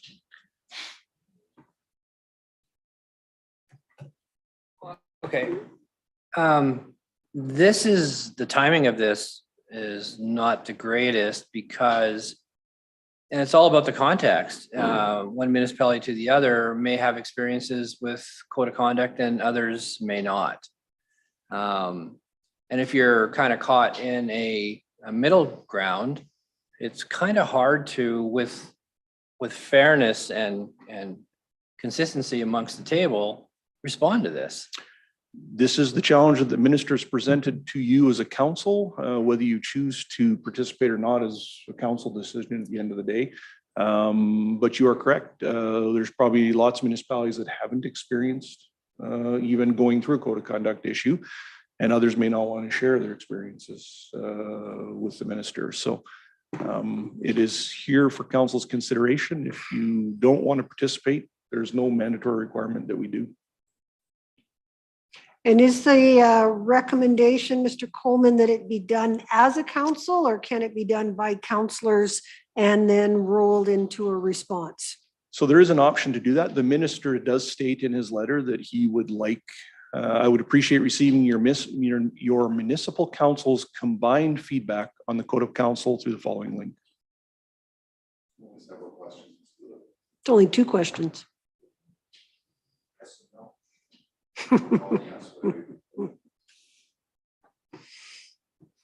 Well, to be honest, we haven't, our municipality hasn't enforced a code of conduct. That is correct. So I guess that's the response, is to, as of June 7th, 2022, we haven't enforced the conduct, right? That's the answer. We can't say anything else. And number 2, do you think the current legislation on the code of conduct is sufficient and meets the requirements of municipalities to provide fair and accountable governance? So the current legislation is that a municipality must have a code of conduct, and it speaks to the specific elements that must be in the code, which our code has those specific elements. So that's okay. Councillor Smith? There seems to be one thing missing here as well, and recall has actually, I think, just gone into legislation last weekish, and it's really strong for municipal politicians. It takes very little threshold to recall one of us for a politician. And I think there's probably 40,000 signatures. There's nothing for us. It's 50%, Mr. Cole, or recall legislation. yeah, I don't know off the top of my head. The code of conduct and now recall legislation at provincial level, which is really strong to recall the other. So it's kind of clouded. It's almost like red tape being reintroduced. So I'll leave it. I guess. So is that a challenge then, Rick? Well, could you somewhat, write that as because- a challenge? Yep. Is that there's confusing legislation depending on? Well, we're doing our thing at our table. If I can, we're doing our thing at our table, and all of a sudden somebody from the public can come out and then do this recall, which is another form. Basically, it's really another code of conduct for the general public towards us. So I think we have a code of conduct at the table that we're bound by, but now we have a code of conduct that our residents are also holding us accountable and transparent, or whatever the buzzwords are. So I think maybe that's something that we should ask the minister. How do you want to do this at the provincial level? Or are you still okay with doing a code of conduct at the table? Because he's more or less said we're accountable now to all people that can vote. Well, for me, I guess the question is it working for the government, right? I mean, I don't know how many code of conduct issues there have been across the province, and if it's created governance issues for the province or for municipalities. I think that's, I don't know that. It's sort of everybody works in a vacuum. Councillor Blaser? Yeah, so Rick was mentioning code of conduct to our residents. Has it not always been there, or has it just been assumed? No, the code is a recent requirement from the last set of amendments. So we've had a code now for 5 years, 4.5. 4 years, I Yeah. guess, Yeah. since the last term. So it's a relatively newish process.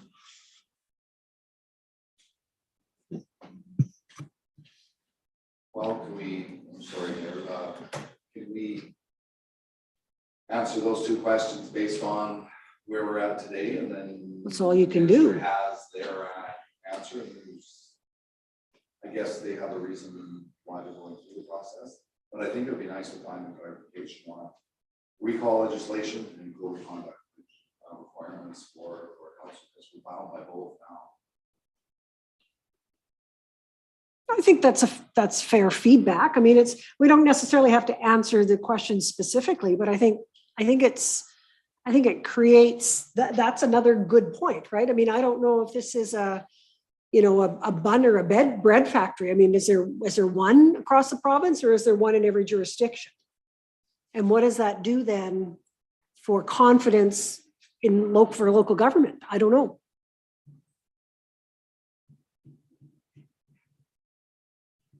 So it says the code was introduced in 2015, strengthening local elected official accountability and ensuring enforcement of conduct violations. Most municipalities have had no issues or concerns with the code of conduct bylaws. However, in some cases, it has exacerbated divisions, strained relationships, or allowed for a majority on council to place overly punitive sanctions on other councillors.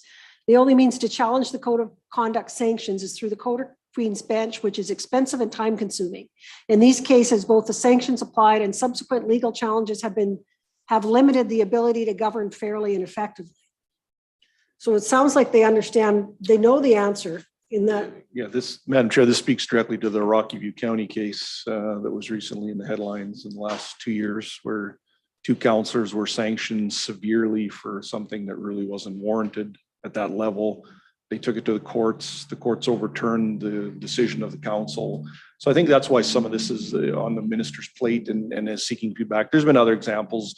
City of Red Deer has a major issue going on with a report that was filed and never made public. So there's bits and pieces of this throughout the province. And so I think he's looking for some clarity. Now these sorts of surveys are just what they are. They're surveys. If council has meaningful input, we can provide it. If we have nothing to add to the discussion, then we don't have to either. Councillor Vandenberg? Well, it's fairly easy to answer the questions. But to me, it goes back to meaningful input. And it's kind of unfair and a waste of my time to be asked of me these kind of questions.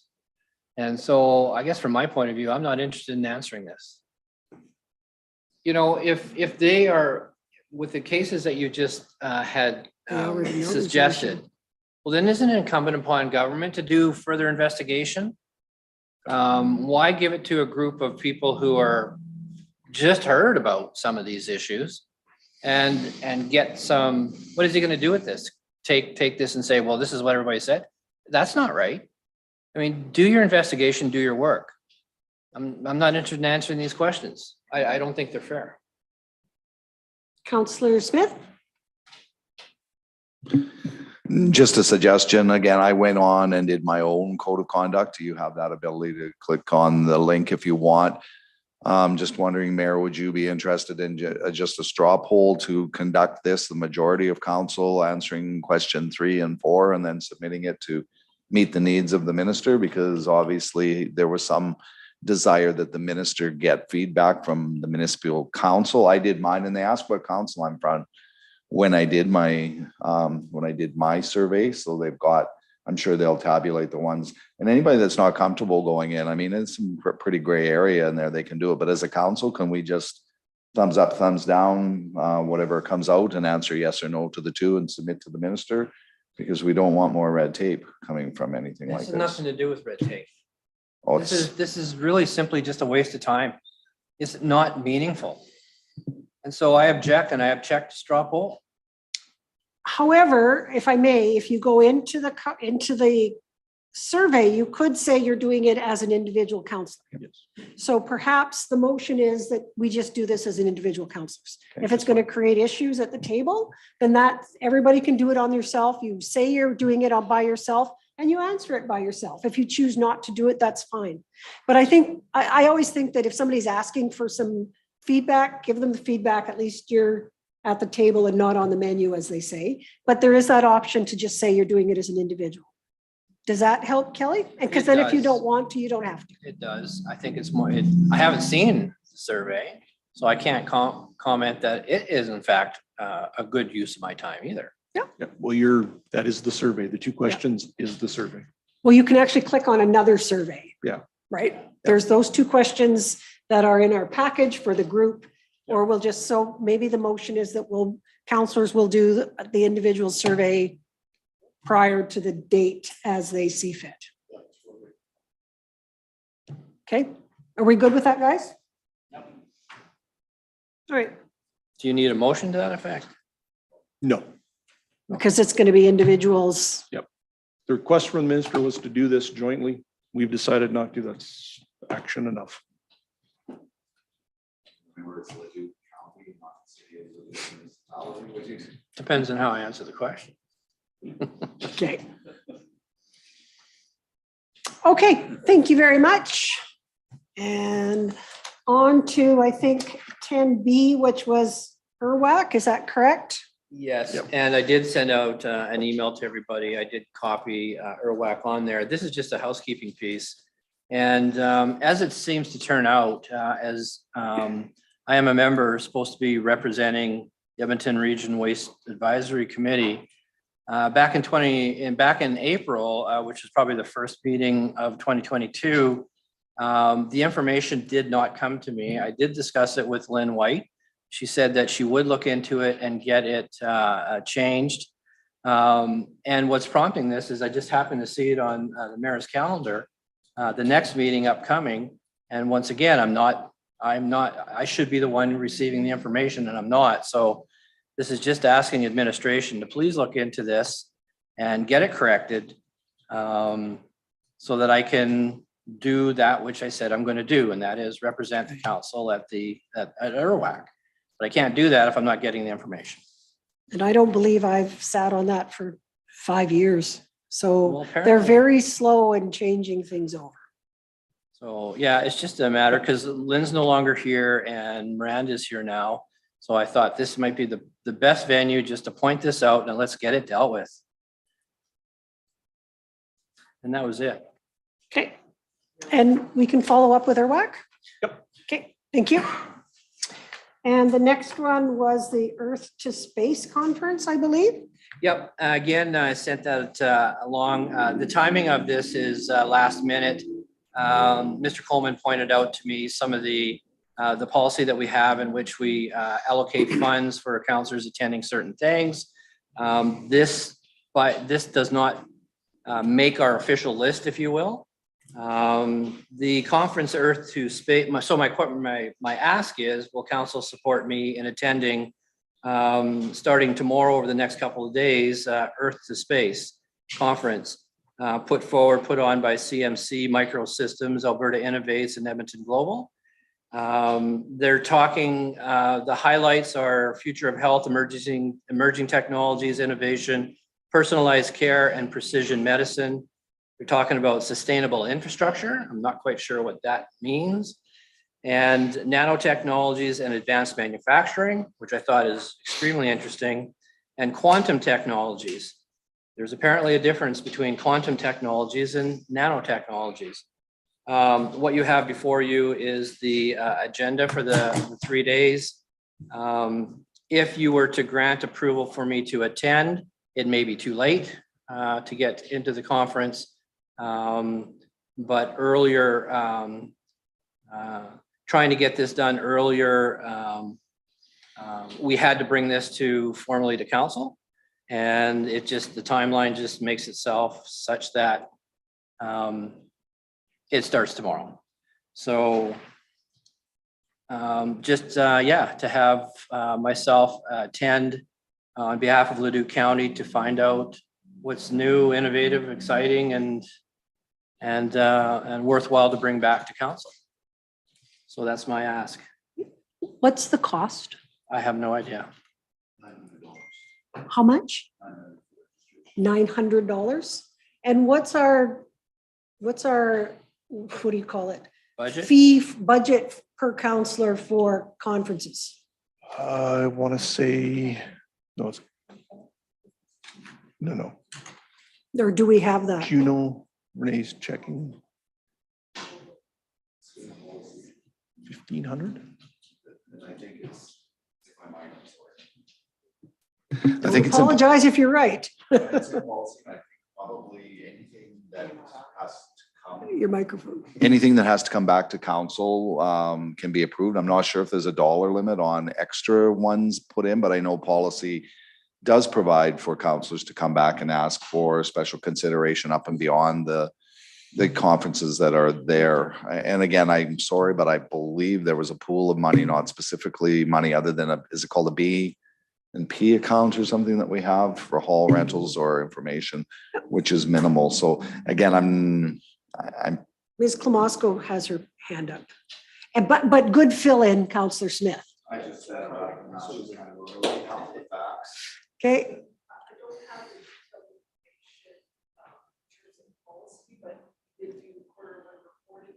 Today, then it does look like conference expenses have been less than anticipated, so we do have favorable variance in terms of general services within the legislative budgets.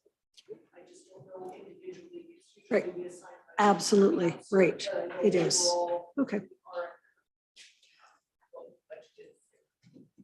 So Councillor Vandenberg, how does this fit into our plan or the working of the county or our strategy or how we're, because it seems, I mean, when it talks about healthcare and those sorts of things, that's not our lane, so to speak. So how do you see this helping move forward the county? Well, actually, indeed. Well, okay, first of all, if this is being put forward by Alberta Innovation and Edmonton Global, these are economic development opportunities. And so when I hear about one of our pillars is health within Edmonton Global, and when you hear about emergency technologies, innovation, personalized care, there is opportunity in NISCU to facilitate that type of thing, that type of opportunity. Sustainable infrastructure, I don't know what that means, but I'm very curious to know what they think sustainable infrastructure is. Nanotechnologies and quantum technologies. I've always said that NISCU in terms of diversification should become light, high-speed manufacturing, and being at the table or understanding who the who's are in that sphere. And more importantly, understanding what nano and quantum technologies are and what those opportunities are in NISCU / the airport / the rest of the county of Leduc is worthwhile for $300 a day. Any further questions? Was somebody able to pull up the policy, or because I know we have a policy on that? Go ahead, Councillor Lewis. I know Mark Gallant had mentioned that he at the conference is. Do you know if he's attending? According to Mr. Coleman, he's unaware of I'm any. hearing a no from his supervisor. I already asked the question of Mr. Coleman, who else might be attending? Okay, what does it say? Yeah. So does that answer anybody's other questions? I mean, it's probably good to be at the table than to hear about everyone else's success from understanding this later. So those are our approved policies right there, or approved conferences. Yeah, we've made it smaller.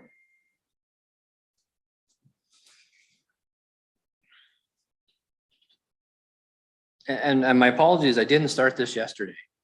I started this a little while ago, but of course just ran into the barrier just lately.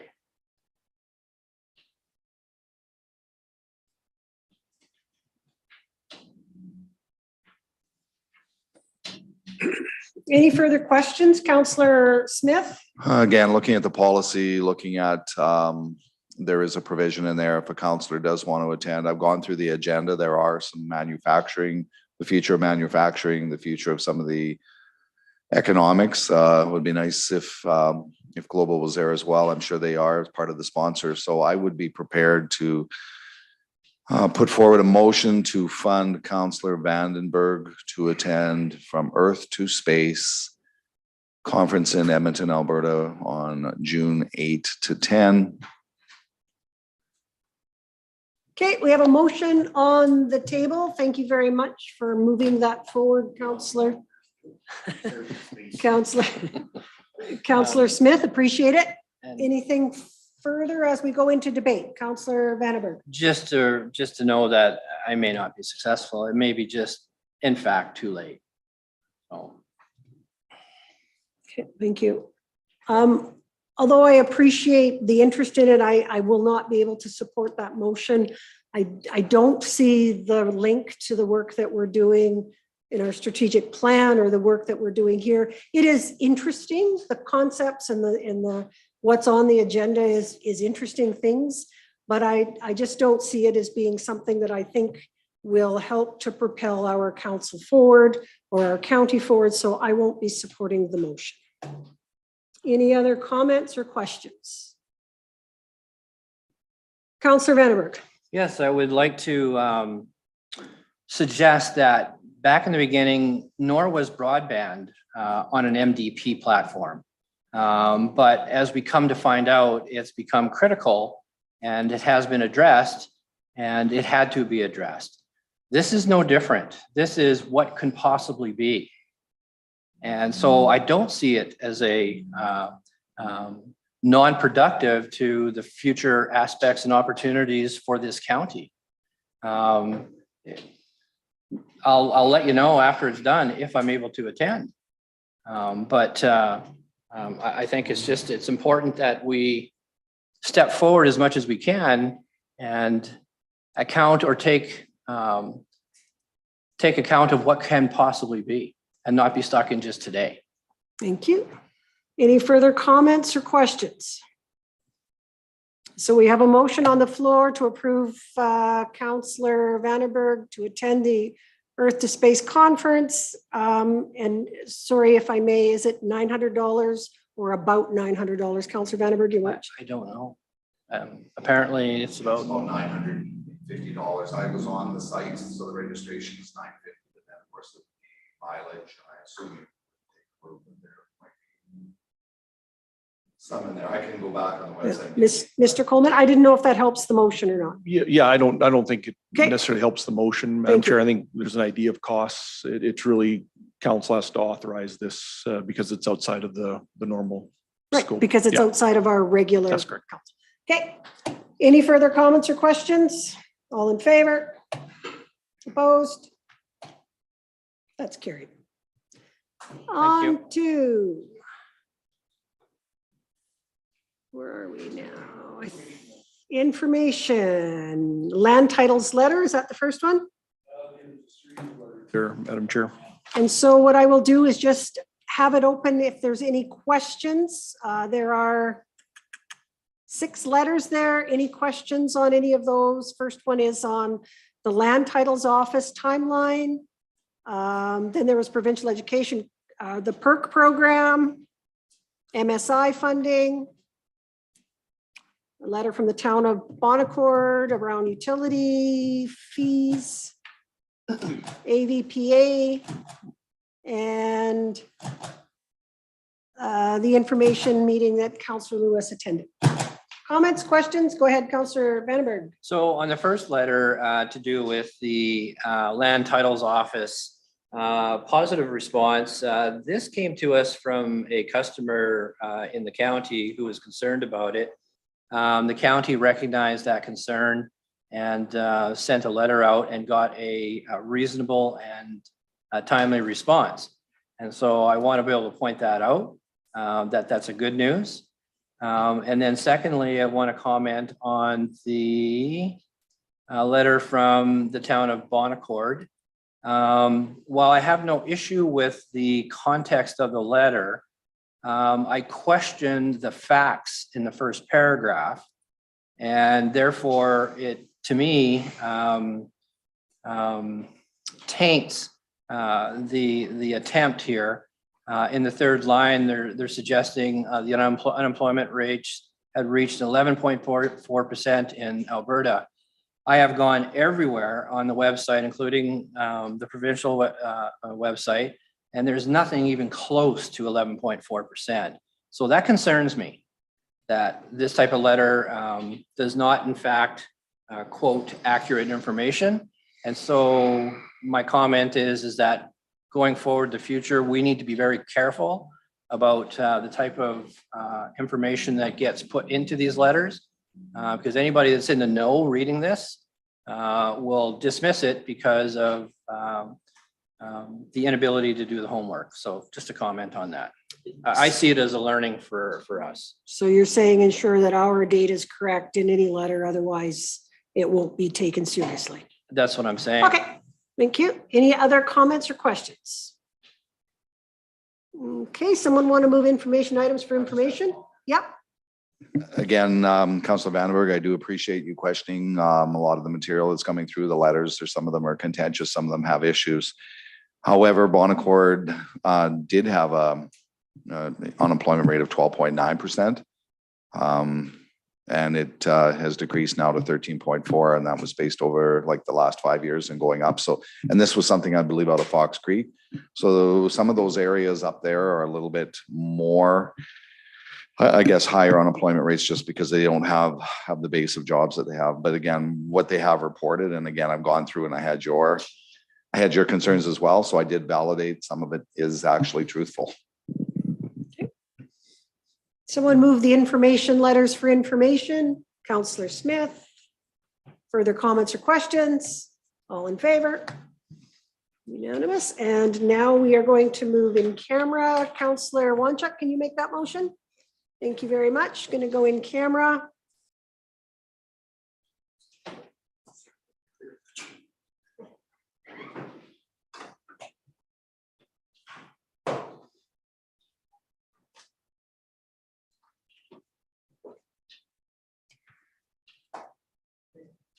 Okay, thank you very much. Just came out of camera. The only motion made in camera today was to come back out of camera. And with that, I will adjourn our meeting at 3:29. Thank you very much.